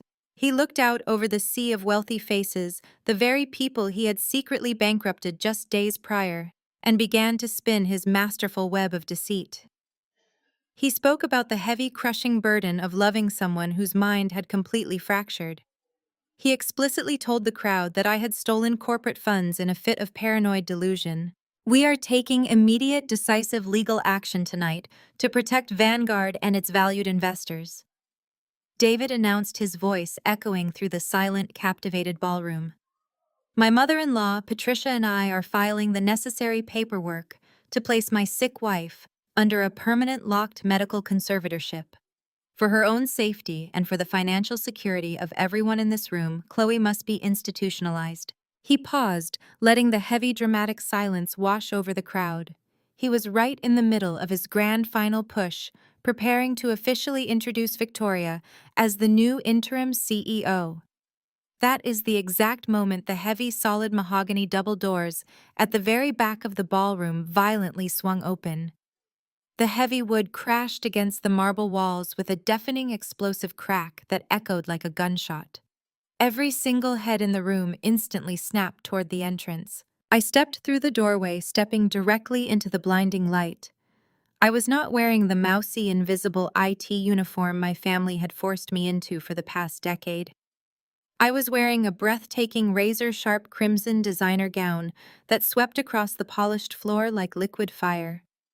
My hair was impeccably styled, my posture radiating the absolute terrifying authority of a billionaire CEO who had finally come to collect her debts. I was not alone. Flanking my right side were two of the most aggressive, high-powered Wall Street corporate attorneys in the country, both carrying thick leather briefcases packed with damning federal evidence. Flanking my left side were two grim-faced, heavily armed undercover federal agents, their badges clearly visible, clipped to their belts. Marcus walked in lockstep directly behind me, looking like a lethal shadow in his tailored black tuxedo. His eyes locked dead on Patricia with a cold, unwavering fury. The physical impact of my entrance on the elite crowd was instantaneous and devastating. The hushed whispers completely vanished. The wealthy guests stumbled backward, frantically clearing a wide path. The string quartet, entirely caught off guard by the massive disruption, hit a screeching sour note before fading out into absolute suffocating silence. I did not hover near the bar. I did not shrink back into the shadows. I walked straight down the center aisle of the ballroom, the sharp rhythmic clicking of my heels echoing violently in the dead quiet room. I kept my eyes locked entirely on the stage. On the podium, David was frozen mid-sentence. His mouth hung open in a grotesque mask of absolute shock. The color rapidly drained from his face, leaving him looking like a terrified, sweating corpse. He gripped the microphone stand so tightly, his knuckles turned stark white.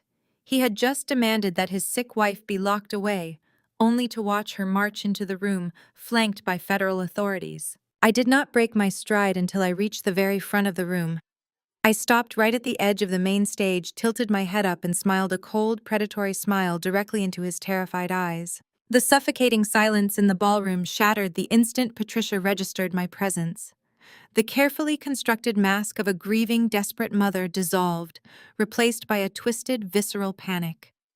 She scrambled forward, her heavy diamond necklace swinging wildly against her collarbone as she practically shoved a city councilman out of her way.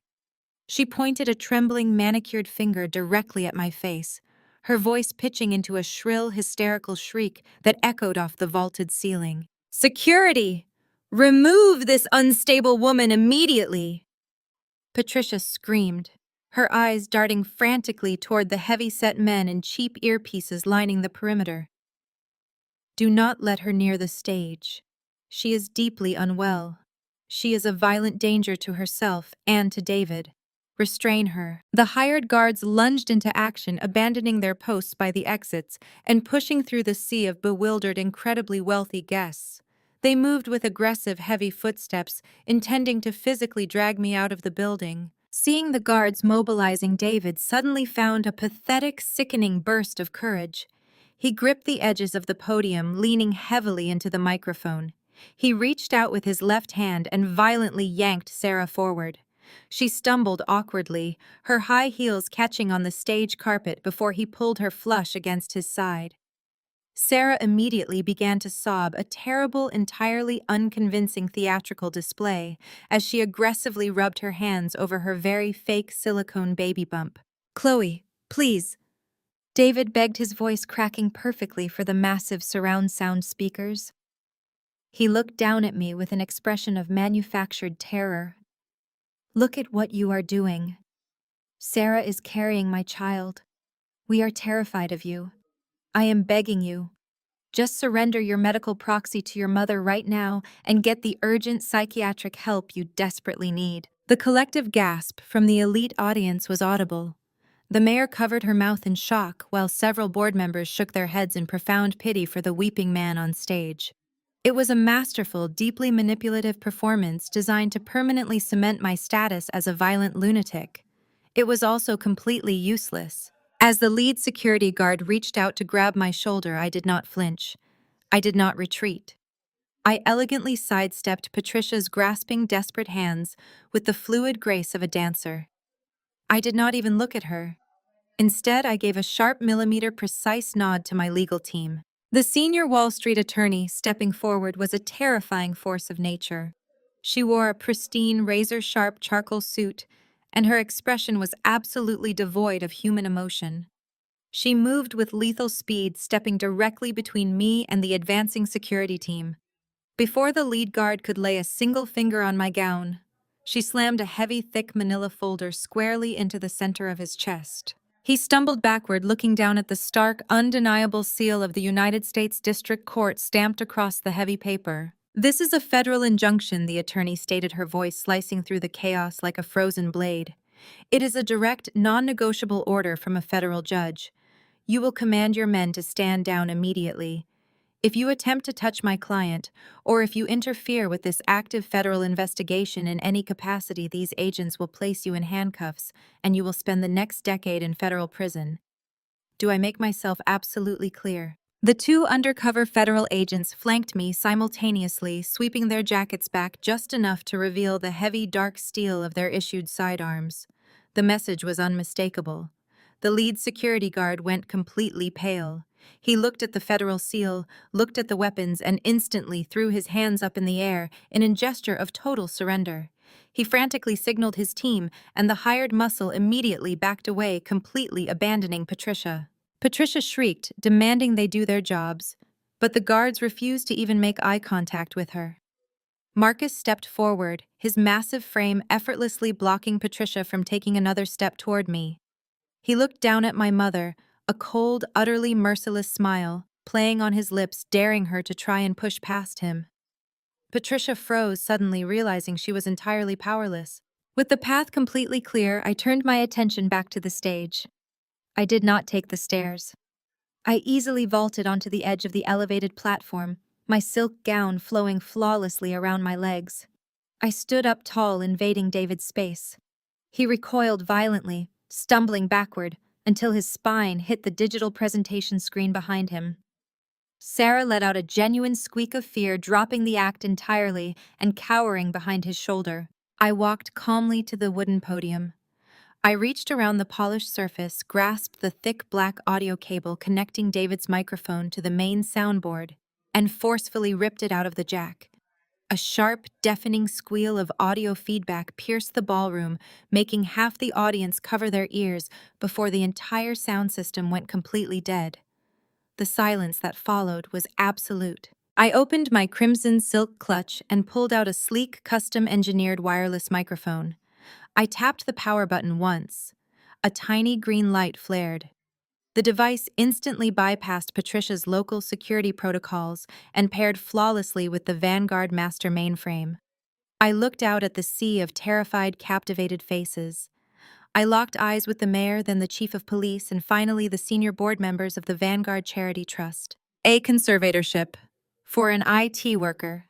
That is adorable.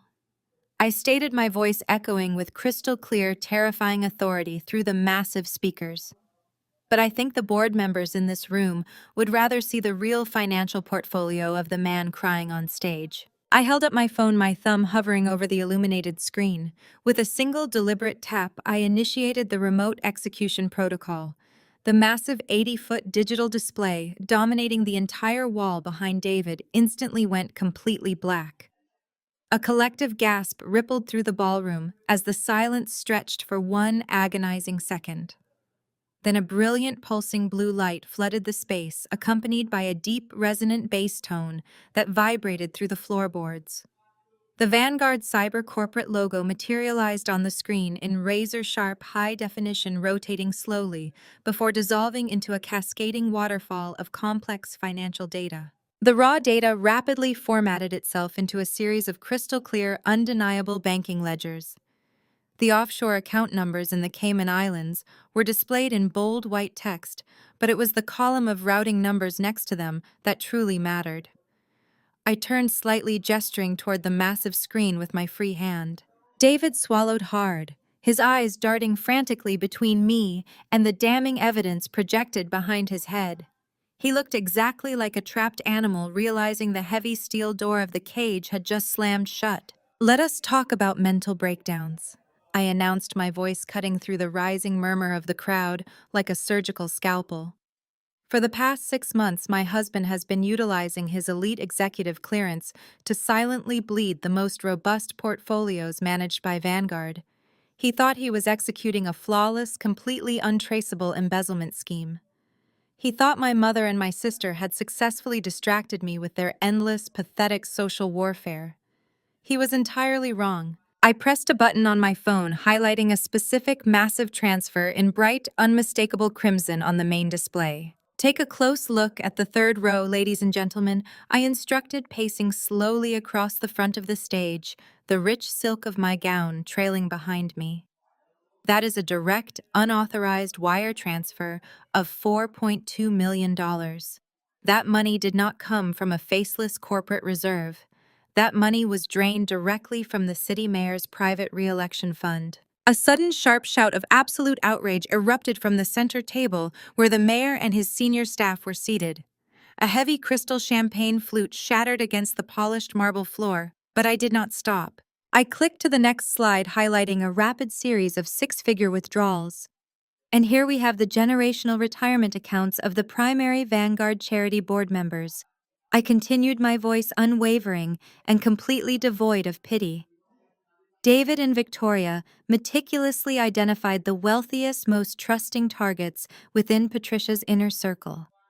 They harvested your private financial data at cocktail parties and exclusive country club brunches, and David utilized his clearance to authorize the fraudulent investments. He then routed your life savings directly into an illegal offshore shell company." The entire ballroom erupted into absolute pandemonium. The elegant, hushed atmosphere shattered instantly, replaced by a deafening roar of furious shouts overturning chairs and panicked demands for answers. I watched with cold, clinical satisfaction as the city's elite turned on each other, desperately pulling out their phones to check their banking apps. I raised my voice just enough to cut over the rising chaos. David believed his offshore routing was fully secured by secondary financial firewalls. What he did not realize was that I anticipated his exact methodology. I built the Vanguard security architecture from the ground up. I created a digital honeypot, a false vulnerability designed specifically to track unauthorized capital flight. David walked right through my front door, gathered up your money, and handed my cyber team the exact digital fingerprints required to map his entire criminal enterprise. The federal agents standing in the aisle behind you have already initiated the international asset freezes. Your money is secured, but David's freedom is permanently over. The sheer catastrophic force of the revelation hit Patricia like a physical blow. She stood paralyzed near the front row, her face drained of all color, her hands trembling violently. The very people she had spent decades currying favor with were now screaming directly at her.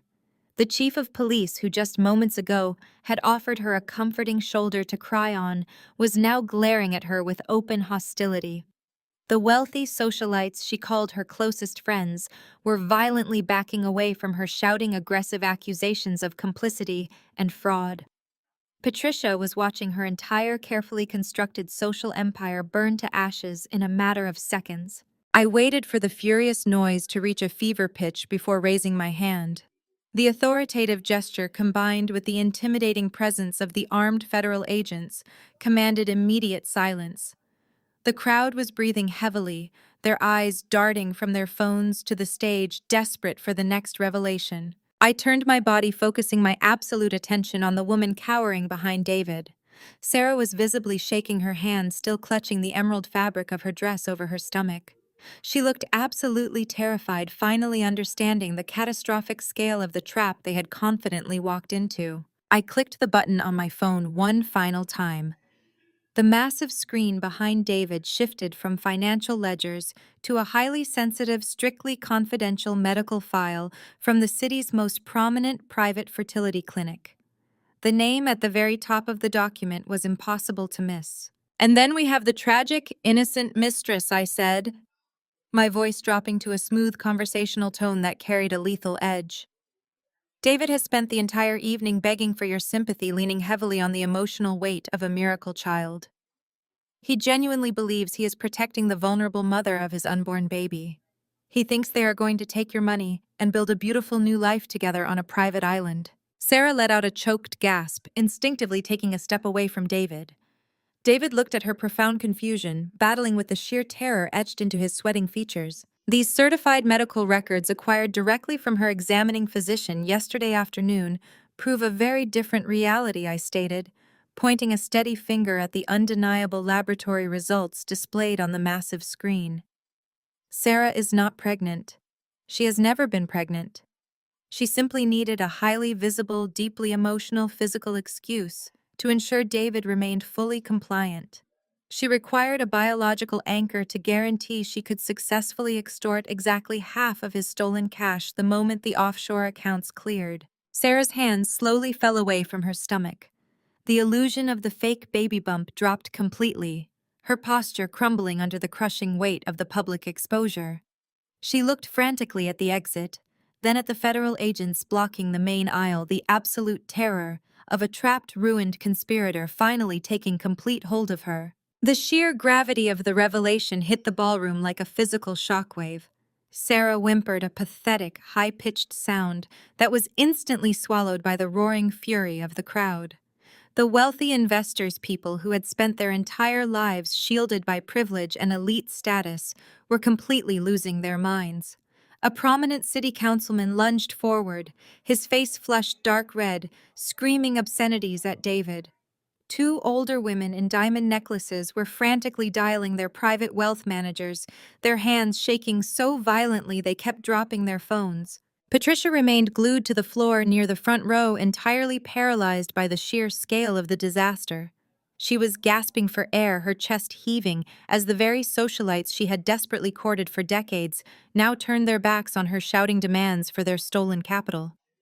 Her perfectly orchestrated destruction of my life had mutated into her own permanent ruin. Up on the stage, the alliance between the thieves was already disintegrating. Victoria possessed the survival instincts of a cornered rat. She looked at the massive digital display projecting the frozen offshore ledgers. She looked at the federal agents standing with their hands resting on their holstered weapons. She realized in a fraction of a second that the millions of dollars she had meticulously planned to steal were completely gone. The phantom wealth was seized, the escape route was blocked, and the prison sentences were imminent. Victoria made her choice instantly. If the ship was going down, she was going to drown the captain and use his body as a raft. She hiked up the heavy silk skirt of her designer gown and scrambled up the stage stairs, her high heels clicking frantically against the wood. She shoved past David so violently he nearly toppled over the edge of the platform. She lunged toward me, her eyes wide with a perfectly manufactured, desperate innocence. I simply held up my hand, offering her the wireless microphone. She snatched it from my grip, spinning around to face the furious, rioting crowd. "Please, everyone, please listen to me," Victoria shrieked into the microphone, her voice echoing over the chaotic din of the ballroom. She forced heavy, dramatic tears into her eyes, her face crumpling into an expression of absolute shattered betrayal.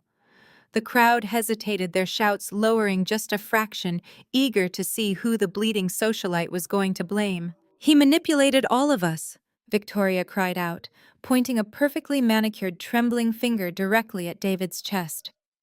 "David is a monster. A sick, twisted monster. Mom and I had absolutely no idea he was doing this. We trusted him to manage the family assets. We thought he was helping the charity. We are victims here, just like all of you." David stared at his co-conspirator in utter disbelief. His mouth opened and closed, his mind short-circuiting at the sheer speed of her betrayal. He reached a hand out toward her, a silent plea, but Victoria violently swatted it away. "Do not touch me!" she screamed into the mic, playing the outraged, devastated family member to absolute perfection. "You stole from my mother. You tried to frame my sister. You are a sociopath, David. You orchestrated this entire horrible scheme behind our backs." Victoria swept her gaze across the audience, locking eyes with the mayor. We will cooperate fully with the federal authorities. We will make sure this animal rots in prison for what he did to our community. We knew nothing. She was breathtakingly convincing. For a brief, dangerous second, I could actually see the doubt flickering in the eyes of the board members. Victoria was highly skilled at weaving webs of plausible deniability. She was betting everything on her social capital, praying that her status as Patricia's golden child would shield her from the federal indictments. She thought she had found her escape hatch. Then Marcus moved. He detached himself from the shadows near the ballroom entrance, stepping deliberately into the light. He did not rush. He did not show a single ounce of panic or urgency. He walked down the center aisle with the slow, terrifying calm of an apex predator. The sheer physical presence of the man demanded immediate, absolute compliance. The wealthy guests instinctively parted for him, holding their breath as the towering orthopedic surgeon approached the stage. Marcus walked calmly up the stairs. The heavy silence in the room deepened, the string quartet entirely forgotten, the screaming investors suddenly quieted by the lethal freezing energy radiating from him. He stepped onto the platform, his broad shoulders easily dwarfing David. He did not even look at the embezzling executive. He walked straight toward his wife. Victoria froze. Her tears instantly dried up. The desperate weeping victim act dissolved the second she looked into Marcus's eyes. There was no love left in his gaze, no accommodation, no polite submission. He looked down at her with absolute, unadulterated disgust. He looked at her like she was an infection he was preparing to surgically excise from his life. Marcus reached out. His movement was gentle, unhurried, but backed by unstoppable force. He took hold of the microphone. Victoria tried to grip the plastic handle, terrified to surrender her control of the narrative, but Marcus easily peeled her fingers back one by one. He pulled the microphone away from her trembling hands. "You did not know," Marcus asked, his deep, resonant voice filling the silent ballroom. The absolute lack of emotion in his tone was infinitely more terrifying than any shout could have been. "That is fascinating, Victoria. Truly fascinating." He did not blink. He did not break eye contact with her. He simply raised his left hand and gave me a sharp, definitive nod. I smiled, pressing my thumb firmly against the glass screen of my phone. I initiated the final decryption protocol on the audio files we had pulled directly from David's military-grade USB drive. I overrode the ballroom's primary soundboard, routing the raw, unedited audio directly through the massive concert speakers suspended from the ceiling. The speakers emitted a brief, sharp crackle of static. Then a voice filled the room. It was sharp, haughty, and undeniably arrogant. "We are doing a clean 60-40 split, David. Do not even try to negotiate me down. I am the one managing Patricia, and I am the one securing the charity board's capital. You just push the buttons and move the money to the Caymans, 60-40, or I blow this entire operation wide open." A collective gasp of horror swept through the crowd. Victoria physically recoiled, slapping her hands over her mouth as her own recorded voice echoed off the crystal chandeliers above. "And what about Chloe?" David's recorded voice asked, sounding nervous and strained over the speakers. "If she runs a diagnostic on the Vanguard servers, she will see the capital flight. She is too smart, Victoria. She will trace the routing numbers right back to the shell companies." The ballroom was dead silent, hanging on every single word of the damning conspiracy. "Chloe is not going to be a problem." Victoria's recorded voice sneered, dripping with venomous cruelty. "Mom and I have already set the stage. We have the forged medical documents ready to file tomorrow morning. We are going to lock my pathetic sister in a psychiatric ward by Friday.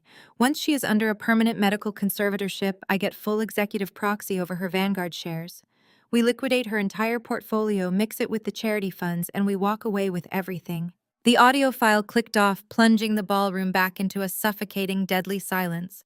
Victoria stood completely paralyzed, her hands still covering her mouth. Her eyes were wide, completely devoid of their usual arrogant spark, reflecting nothing but the sheer, blinding terror of absolute ruin. The trap had not just snapped shut on David, it had crushed her entirely. Victoria turned as stark white as the pristine silk of her designer gown. Her entire body began to tremble violently, her knees shaking so hard they visibly knocked against the heavy fabric of her skirt. She slowly lowered her hands from her mouth, her jaw hanging slack, completely unable to form a single coherent word of defense. The massive ballroom, filled with the wealthiest, most powerful figures in the city, watched her in absolute suffocating silence. These were the exact people Victoria had spent her entire adult life trying to impress, the elite social circles she had ruthlessly clawed her way into. Now they were looking at her not with envy or admiration, but with the cold, clinical disgust reserved for a common criminal. Marcus did not offer her a single shred of pity. He stood towering over her, his posture radiating the absolute authority of a man who had meticulously calculated every single variable of this exact moment. He did not yell. He did not break his icy composure. He reached a steady, deliberate hand into the inner breast pocket of his tailored black tuxedo jacket. The sharp rustle of heavy paper echoed through the dead quiet room, amplifying the agonizing tension. He had spent years quietly observing her greed, silently cataloging her endless manipulations, and waiting for the precise second to cut the toxic infection out of his life. He smoothly pulled out a thick, sealed manila envelope.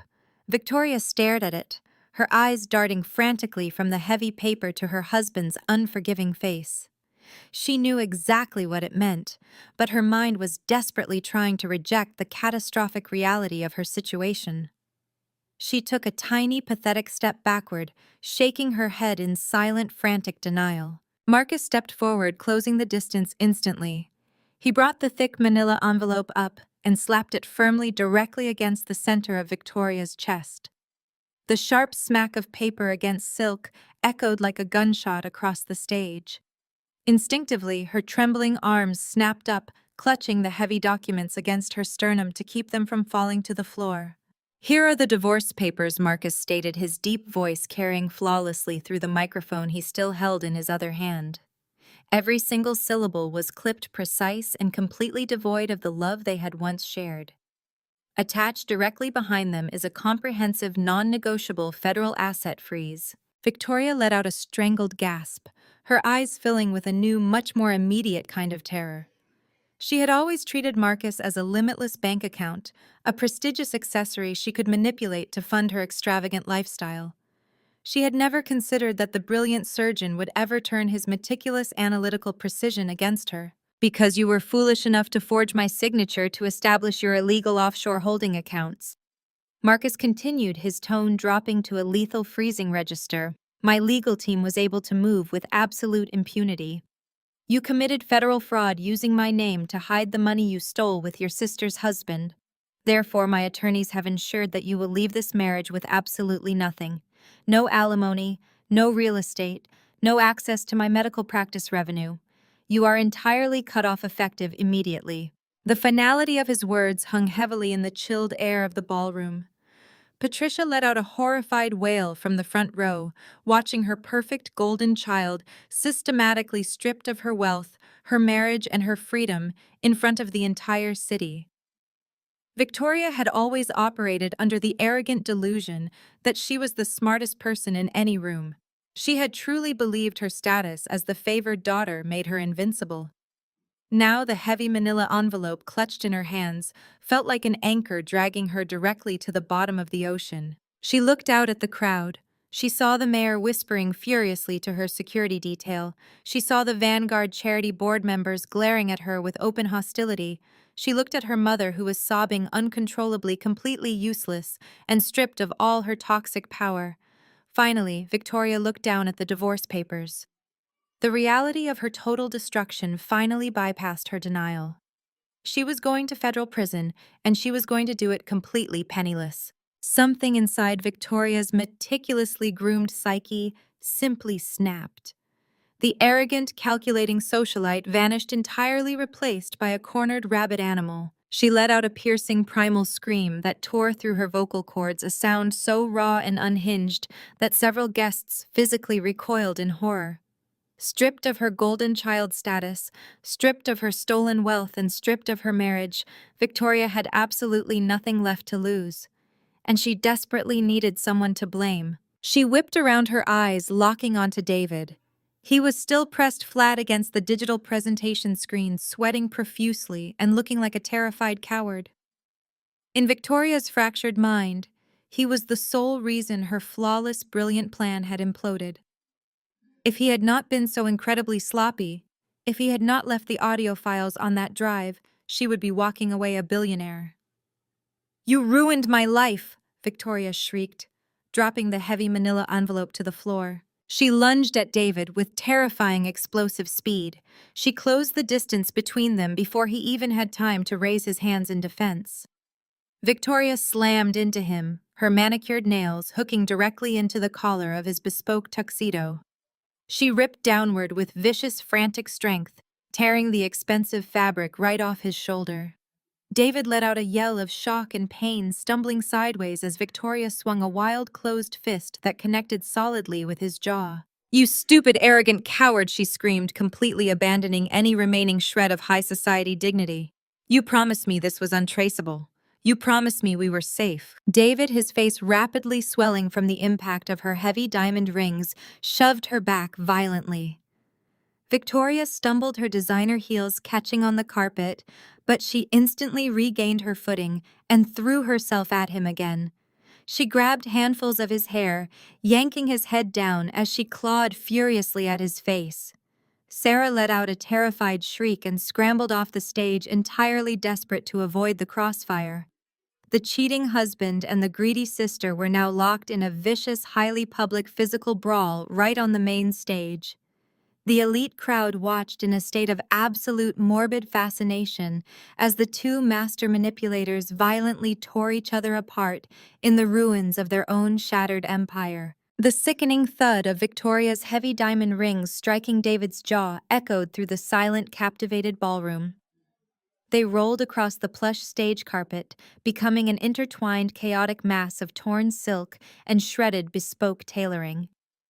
Victoria shrieked like a banshee, her perfectly coiffed hair now a wild, tangled mess, obscuring her face. She clawed at David with a terrifying, desperate ferocity, her manicured nails leaving deep, bloody scratches down his neck and across his collarbone.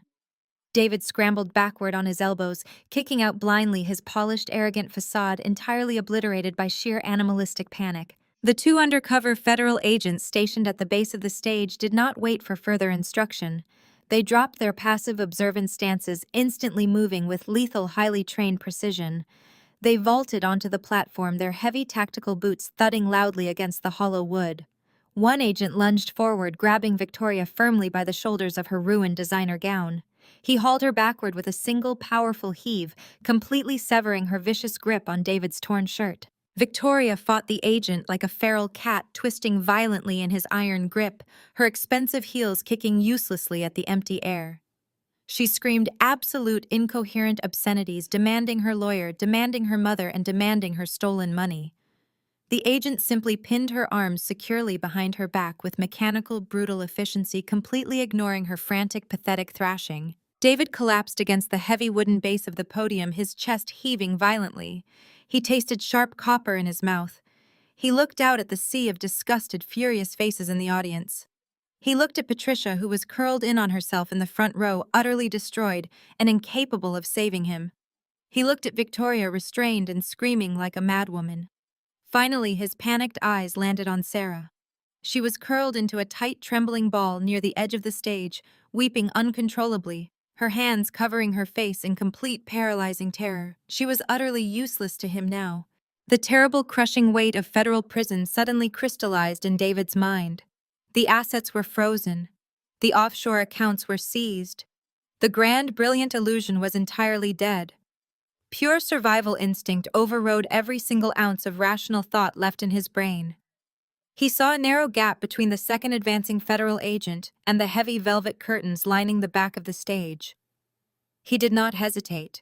David scrambled to his feet, his shoes slipping wildly on the polished wood, and broke into a desperate, frantic sprint. He abandoned Sarah without a second glance. He abandoned his mother-in-law. He abandoned his entire fabricated, parasitic life.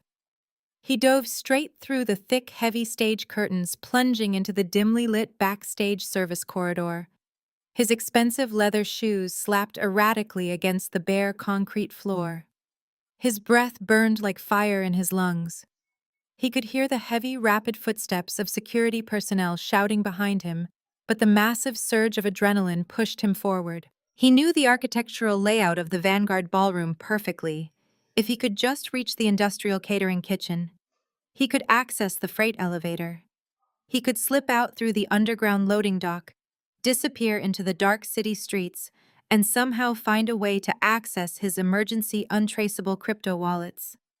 He just needed to get outside. He just needed to outrun the consequences of his actions for a few more minutes. David lowered his shoulder and slammed his body violently against the heavy, swinging metal doors of the main kitchen. The massive doors blasted open with a deafening crash, rebounding wildly on their heavy industrial hinges. The cacophony of the bustling kitchen instantly vanished. Dozens of catering staff mid-service for the elite event froze completely in their tracks. They stared in absolute shock at the bleeding, sweating, half-dressed executive stumbling desperately into their meticulously organized workspace. Silverware clattered loudly to the floor. David stood panting heavily, his eyes darting frantically past the stunned chefs and the towering racks of stainless steel prep tables. He locked onto the red exit sign glowing brightly at the very far end of the hallway. Freedom was exactly 50 feet away. He took one massive, desperate, lunging step forward. He stopped dead. His heart seized violently in his chest, his stomach dropping into a bottomless, terrifying abyss. I was already standing there. I stood perfectly centered in the narrow aisle between the massive commercial ovens, completely blocking his only route of escape. I had not run.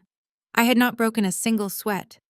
I simply stood there calmly smoothing a microscopic wrinkle from the skirt of my crimson silk gown, projecting the absolute terrifying authority of a woman who had orchestrated his downfall down to the very last millimeter. I was flanked by a man radiating immense, uncompromising power. He wore a sharp, federal-issue tactical windbreaker, the gold shield of the Federal Bureau of Investigation catching the harsh fluorescent lights of the kitchen overhead. He was the senior director of the Financial Crimes Unit, and his cold, assessing gaze locked onto David like a laser sight. Directly behind him stood 4 more heavily armed tactical agents, their bodies entirely blocking the heavy steel exit doors. I tilted my head slightly, observing David's pathetic, trembling form.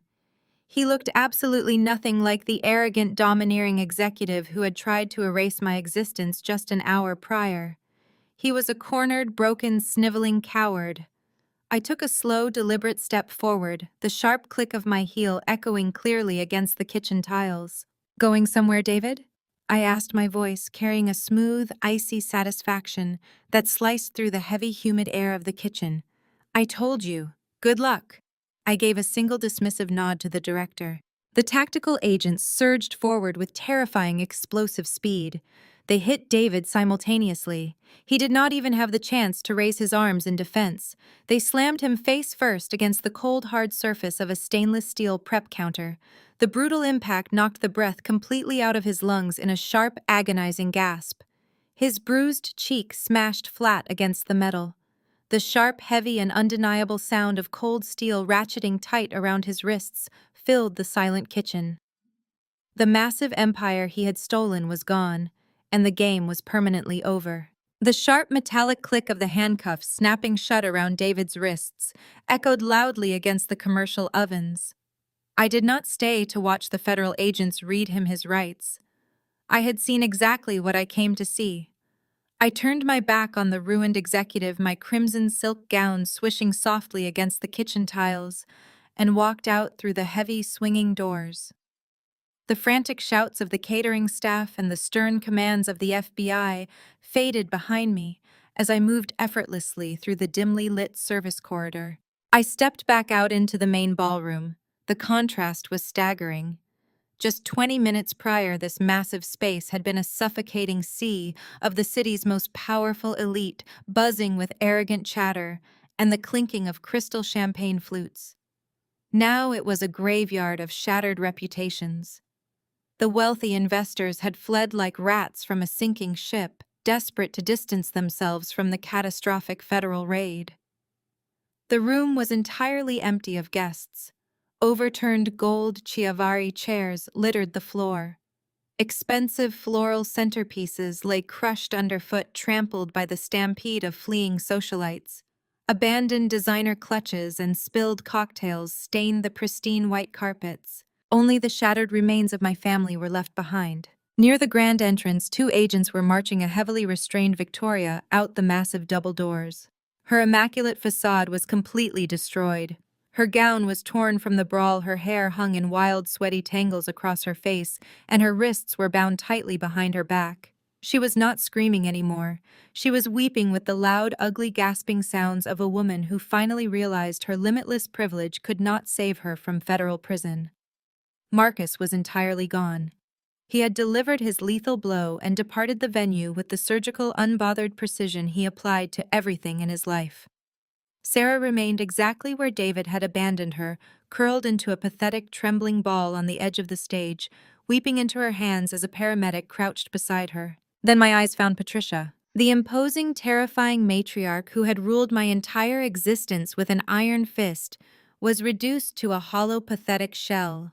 She was sitting on the floor, near the front row of VIP tables, surrounded by discarded auction brochures. Her expensive posture had completely collapsed. The heavy diamond necklace she wore looked like a chain weighing her down. She watched the heavy wooden doors swing shut behind her arrested golden child. Her social standing was annihilated. Her favorite daughter was facing a decade in a federal penitentiary. Her stolen offshore retirement fund had evaporated into thin air. Patricia slowly turned her head. Her bloodshot mascara-streaked eyes locked onto me as I stood calmly in the center of the ruined ballroom. A new, desperate realization visibly washed over her face. She remembered the frozen offshore ledgers displayed on the massive screen. She remembered the Forbes list revelation. She realized that the daughter she had deemed entirely worthless, the child she had treated as a humiliating burden for 34 years, was now a billionaire tech CEO who held absolutely all the cards. The arrogance instantly vanished from her features. The cold, haughty matriarch died in that exact second, replaced entirely by a desperate, grasping survivor. Patricia scrambled to her knees. She did not even attempt to stand up. She crawled over the spilled champagne and the crushed orchids, her expensive gown soaking up the mess on the carpet. She moved toward me with a frantic, pathetic urgency, her hands reaching out blindly. I did not take a single step backward. I stood perfectly still, looking down at the woman who had spent my entire life making me feel infinitely small. Patricia reached me, throwing herself forward and grabbing the hem of my crimson gown with trembling, desperate hands. "Chloe, please," Patricia sobbed, her voice cracking, completely unrecognizable from the sharp, commanding tone she had used to belittle me just hours ago. "You are wealthy. You run a tech empire. Pay them off. Fix this. We are your family." Her tears soaked into the fabric of my dress. She was gripping the silk so tightly her knuckles were turning stark white. She was begging me to deploy my capital to bribe federal agents to buy back Victoria's freedom, to magically erase the catastrophic consequences of their own spectacular greed. She truly believed that because we shared a bloodline, I was fundamentally obligated to rescue the very people who had conspired to lock me in a psychiatric ward and steal my company. I looked down at her. I felt absolutely no anger. I felt no sorrow. I simply felt an overwhelming, icy clarity. I thought about the 34 years of emotional neglect. I thought about the endless comparisons to Victoria. I thought about the forged medical documents sitting on David's desk, ready to strip me of my human rights and my freedom. I reached down and placed my hands firmly on Patricia's shaking shoulders. She let out a breathless gasp of hope, looking up at me with wide, desperate eyes, truly believing that her maternal manipulation had worked one final time. She thought I was going to pull her to her feet and save her. Instead, I kept her pinned exactly where she was, on her knees. I leaned down slowly, bringing my face just inches from hers. The heavy scent of her expensive perfume was entirely masked by the sharp smell of her own panicked sweat. I kept my voice low, ensuring that the final, devastating truth belonged exclusively to us. "I didn't just buy this building, Mother. I whispered, my tone smooth, freezing, and utterly merciless. I bought the toxic debt on your estate. Tomorrow morning, Vanguard Financial officially forecloses on your mansion. You are homeless. Patricia's hands instantly went limp, falling away from my dress, as if the fabric had suddenly caught fire. Her mouth opened in a silent, agonizing scream. The absolute soul-crushing finality of her total destruction reflected in her eyes. I stood back up, smoothing the front of my gown, and walked toward the exit, leaving her weeping on the floor of the empire she used to own. The sun breached the horizon the following morning, casting long and unforgiving shadows across the perfectly manicured lawns of Patricia's sprawling estate. The imposing wrought iron gates, which had stood for decades as a towering symbol of her exclusive privilege and untouchable status, were now locked wide open. A fleet of heavy industrial moving trucks idled loudly in the sweeping circular driveway, their diesel engines rumbling a steady dirge for a fallen empire. Flanking the grand entrance were four heavily armed Vanguard security personnel. They stood in crisp black uniforms, their hands resting on their tactical belts, coldly and efficiently overseeing the legally mandated eviction. Inside the grand foyer, the reality of absolute ruin had finally materialized. The echo of high society laughter and the clinking of crystal glasses were permanently replaced by the harsh tearing sound of thin plastic. Patricia was on her hands and knees on the imported Italian marble, frantically shoving her remaining clothes into heavy black garbage bags. Every single piece of her monogrammed designer luggage had been seized by federal agents hours earlier, officially catalogued as proceeds of financial crime and hauled away as evidence. Victoria stumbled down the grand sweeping staircase, looking like a walking corpse. She had spent the entire night in a freezing federal holding cell before being released at dawn on a predatory, exorbitant emergency bail bond secured by a bottom-feeder bondsman. The pristine, untouchable socialite was entirely gone. She wore the same torn, stained silk gown from the night before, the heavy fabric now ruined with dried blood from her brawl with David and caked with the filth of the jailhouse floor. Her bare feet were bruised and blistered. She dragged a black trash bag behind her across the hardwood floors, the cheap plastic snagging on a nail and tearing open. A mess of wrinkled designer blouses spilled out, gathering dust on the floorboards she used to proudly command. Patricia frantically scrambled for her phone, jabbing her perfectly manicured finger against the cracked screen with desperate, shaking urgency. She had spent the last 3 hours dialing every single society friend, every prominent charity board member, and every wealthy investor she had meticulously courted for 30 years. She dialed the mayor's wife. She dialed the chief of police. She dialed the women who had happily drank her imported champagne just 24 hours ago. Every single call went straight to a dead, disconnected tone. Her contacts had universally blocked her number. She was a total pariah. The elite circle she had sacrificed her own daughter to remain a part of had instantly excised her like a terminal infection. There was no loyalty among thieves, and there was certainly no loyalty among the humiliated elite. Victoria hurled her dead phone directly against the foyer wall, watching it shatter into useless pieces with a sharp crack.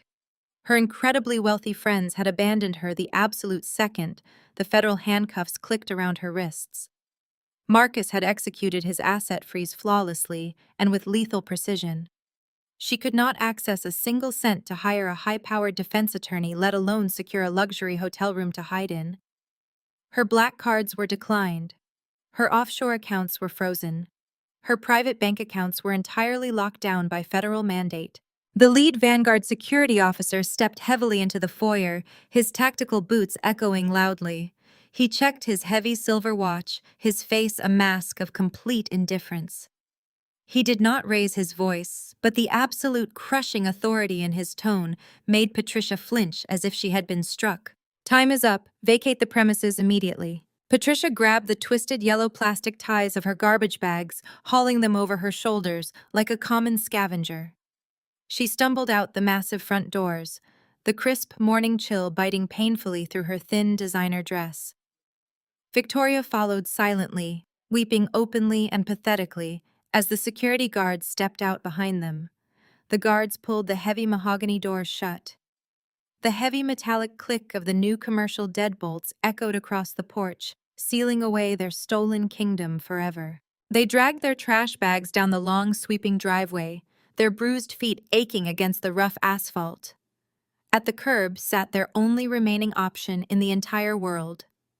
It was a battered, rusted yellow taxicab reeking of stale cigarette smoke and cheap pine air freshener. The driver popped the trunk without getting out, glaring at them impatiently through his rearview mirror. Patricia shoved her heavy bags into the filthy trunk, her face suddenly twisting into a mask of pure, unadulterated venom. The sheer humiliation of her reality boiled over into explosive rage. She whipped around and glared at her favored child, the golden daughter she had sacrificed everything to protect. "This is your fault!" Patricia screamed, her shrill voice echoing sharply off the brick walls of her seized estate. "You and that absolute idiot David ruined everything. I had complete control of this family before you got greedy. I managed the narrative perfectly until you started leaving digital trails." Victoria bared her teeth, her own suppressed rage exploding to the surface like a geyser. She lunged forward, pointing a shaking, filthy finger directly in her mother's face. "You enabled this!" Victoria shrieked back at her, her voice raw and hoarse. "You taught me how to steal. You pushed me to bleed. Mark us dry so you could maintain your pathetic country club status. You told me Chloe was stupid. Now look at us.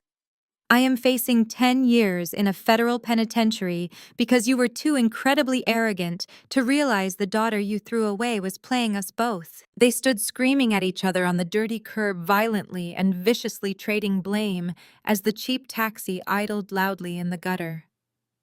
The polished facade of motherly love and sisterly devotion was completely obliterated, exposing the rotting, hollow core of their relationship. Stripped of their stolen wealth, their manipulated power, and their fake prestige, they were preparing to ride in a smelling cab to a run-down motel by the highway.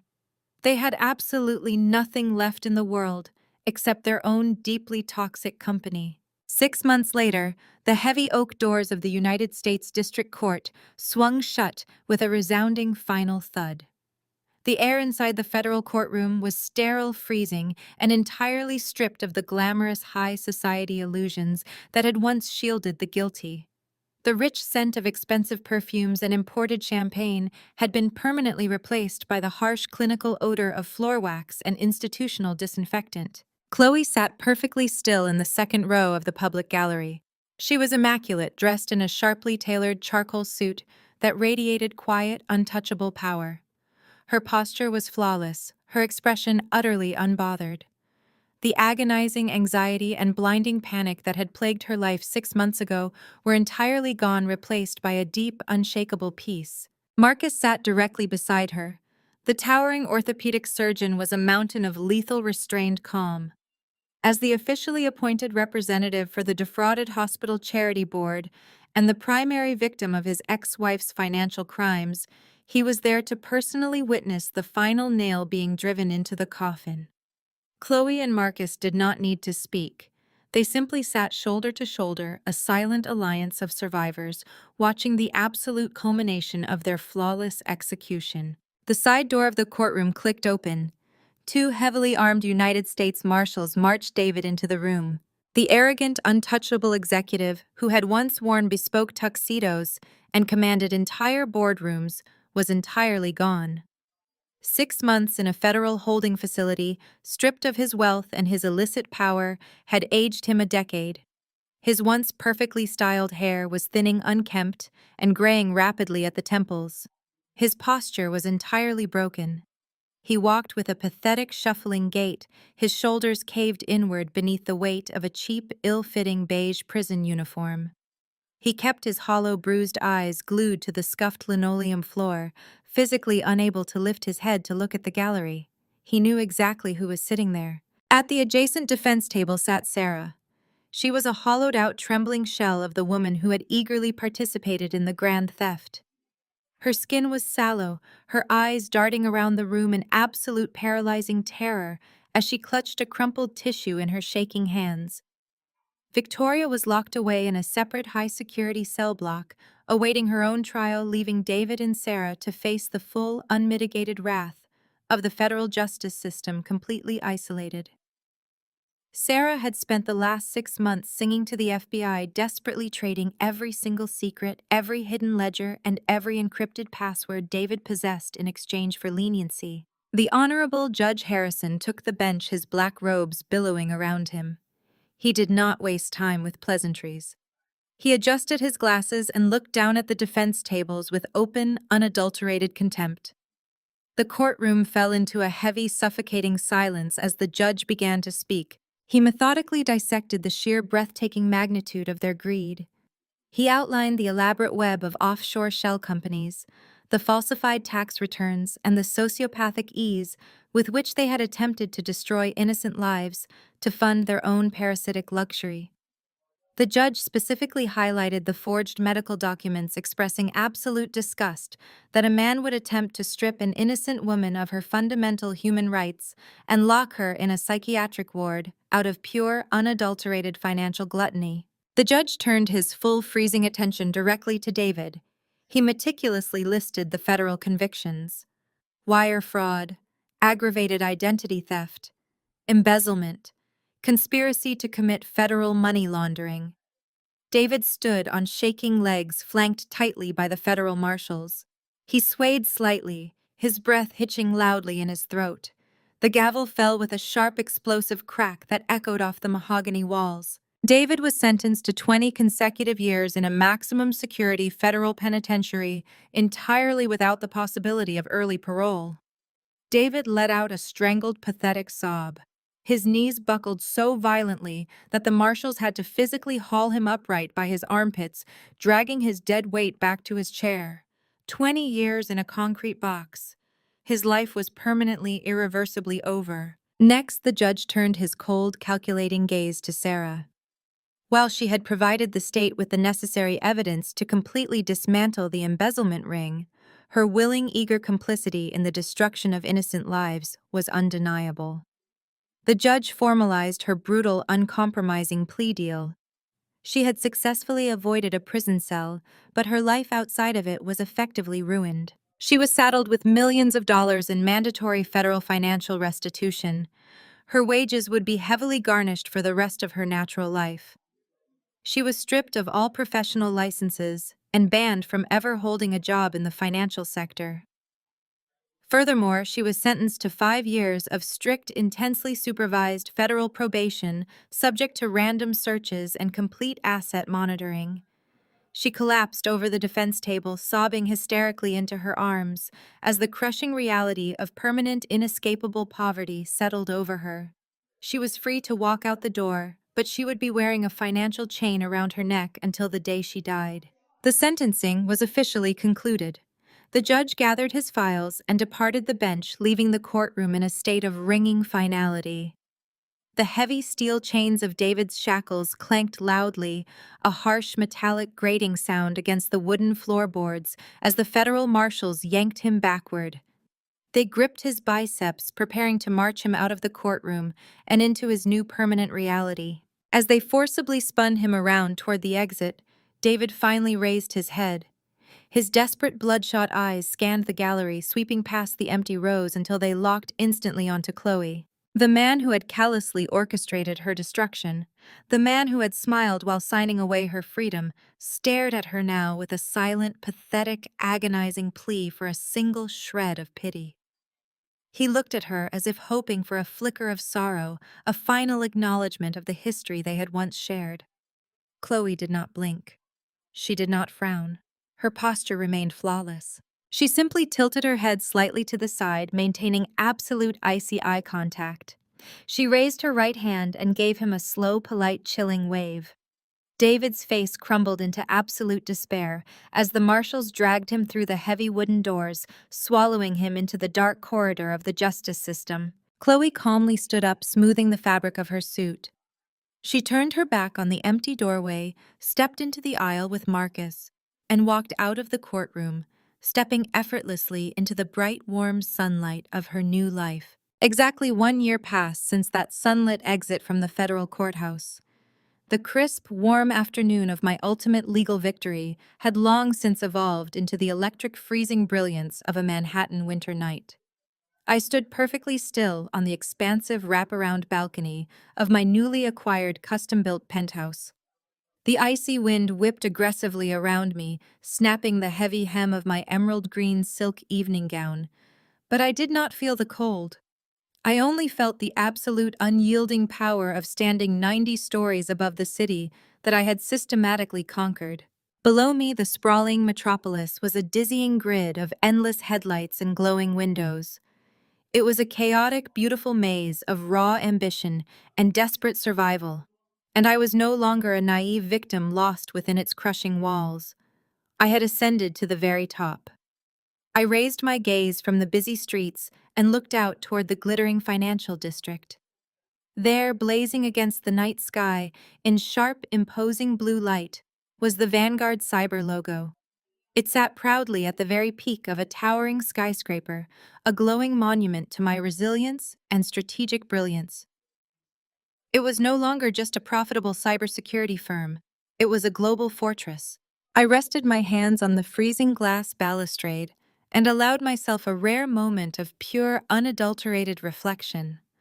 The contrast between my past and my present was staggering. Just a few years ago, I had been a terrified, diminished woman, desperately craving a single ounce of genuine affection from a family that viewed me as entirely disposable. I had allowed my mother to shrink my world. I had allowed my sister to steal my light. I had allowed my husband to plot my physical and mental captivity.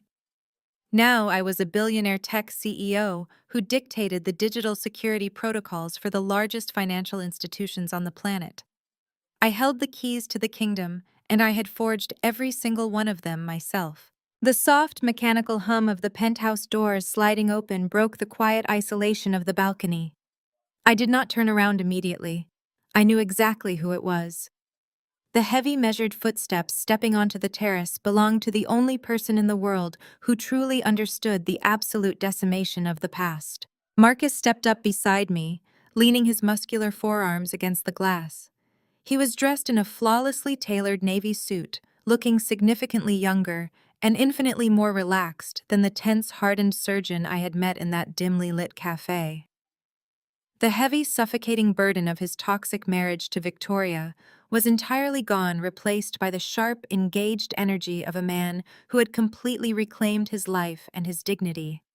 In his hands, he held two long-stemmed crystal glasses filled with a rare, incredibly expensive vintage red wine. He handed me a glass, the heavy crystal catching the ambient light of the city. We did not share a romantic relationship. What we shared was infinitely stronger and far more reliable. We shared a bulletproof alliance forged in the fires of mutual betrayal. After the trial, when Vanguard Cyber acquired a massive sector of the national healthcare database market, I knew exactly who I needed to secure it. Marcus was now my chief medical security consultant. He applied the same ruthless surgical precision he used in the operating room to auditing hospital data infrastructures. Together, we had implemented blockchain verification for psychiatric holds and aggressive encryption protocols for patient data. We ensured that no ambitious sociopathic executive could ever again manipulate medical records to destroy an innocent life. We had turned our shared nightmare into an impenetrable shield. Marcus looked out at the Vanguard logo glowing in the distance, a small, satisfied smile playing across his features. "We closed the European acquisition today," he said, his voice smooth and steady against the biting wind. The board of directors was terrified of the new encryption mandates, but I reminded them that the alternative was leaving their data exposed to predators like your ex-husband.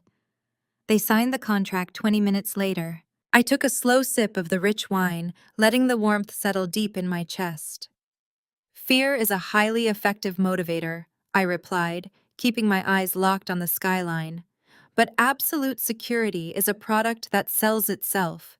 You did excellent work today, Marcus. You always do." He turned to face me, raising his crystal glass slightly. "To absolute security," he said, "and to freedom." "To freedom," I echoed, clinking my glass firmly against his. The sharp ring of crystal sounded exactly like a victory bell. Marcus offered a respectful nod, giving me a final moment of privacy as he turned and stepped back inside the penthouse to join the small exclusive celebration gathering in the main living room. I turned my attention back to the sprawling city below, the wind catching my hair and pulling it across my shoulders. I thought about the ghosts of my past.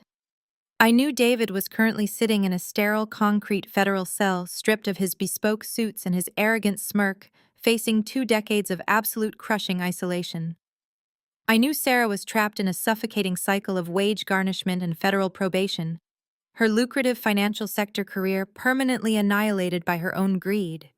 I knew Patricia and Victoria were trapped together in a cheap rundown motel, tearing each other apart with vicious blame while mourning the elite society status they could never ever regain. They had conspired to break me, assuming I was too weak, too desperate, and too dependent to ever fight back. They had been catastrophically wrong. Looking out over the empire, I had built a profound and unshakable realization settled over my soul. I had spent 34 years bleeding myself dry for people who fundamentally despised me. I had bent over backward to earn my toxic mother's validation. I had constantly diminished my own light to secure my narcissistic sister's approval. I had twisted myself into agonizing knots trying to keep a cheating sociopathic husband's fake love. I had believed that without them I was entirely worthless. Now I knew the absolute truth. Their rejection was not a curse. It was the greatest gift I had ever received. Their betrayal was the exact catalyst I needed to stop begging for a seat at their miserable table and start building my own throne. I did not need my mother's validation, my sister's approval, or my ex-husband's manufactured affection. I possessed a brilliant mind, a relentless drive, and an empire that was entirely my own. I took one final lingering look at the glowing Vanguard logo piercing the dark Manhattan sky. A slow, chilling, and totally triumphant smile spread across my face.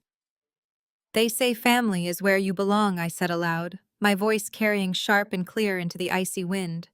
"But sometimes you have to burn down that toxic house to build an empire where you are the queen." I took a final sip of the vintage wine, turned my back on the edge of the balcony, and walked inside to rule my kingdom. The profound lesson learned from this story is that true security and self-worth can never be built on a foundation of deception, greed, or the exploitation of others. Patricia and Victoria sacrificed their integrity for the illusion of power and social status, ultimately losing everything they falsely claimed to own. Their devastating fall illustrates that toxic relationships rooted in manipulation will inevitably collapse under the weight of their own lies. Real empowerment comes from resilience and building a life based on honest effort rather than entitlement. Choose to build your life with integrity, not manipulation. Have you ever had to walk away from a toxic situation to find your true strength? Comment below.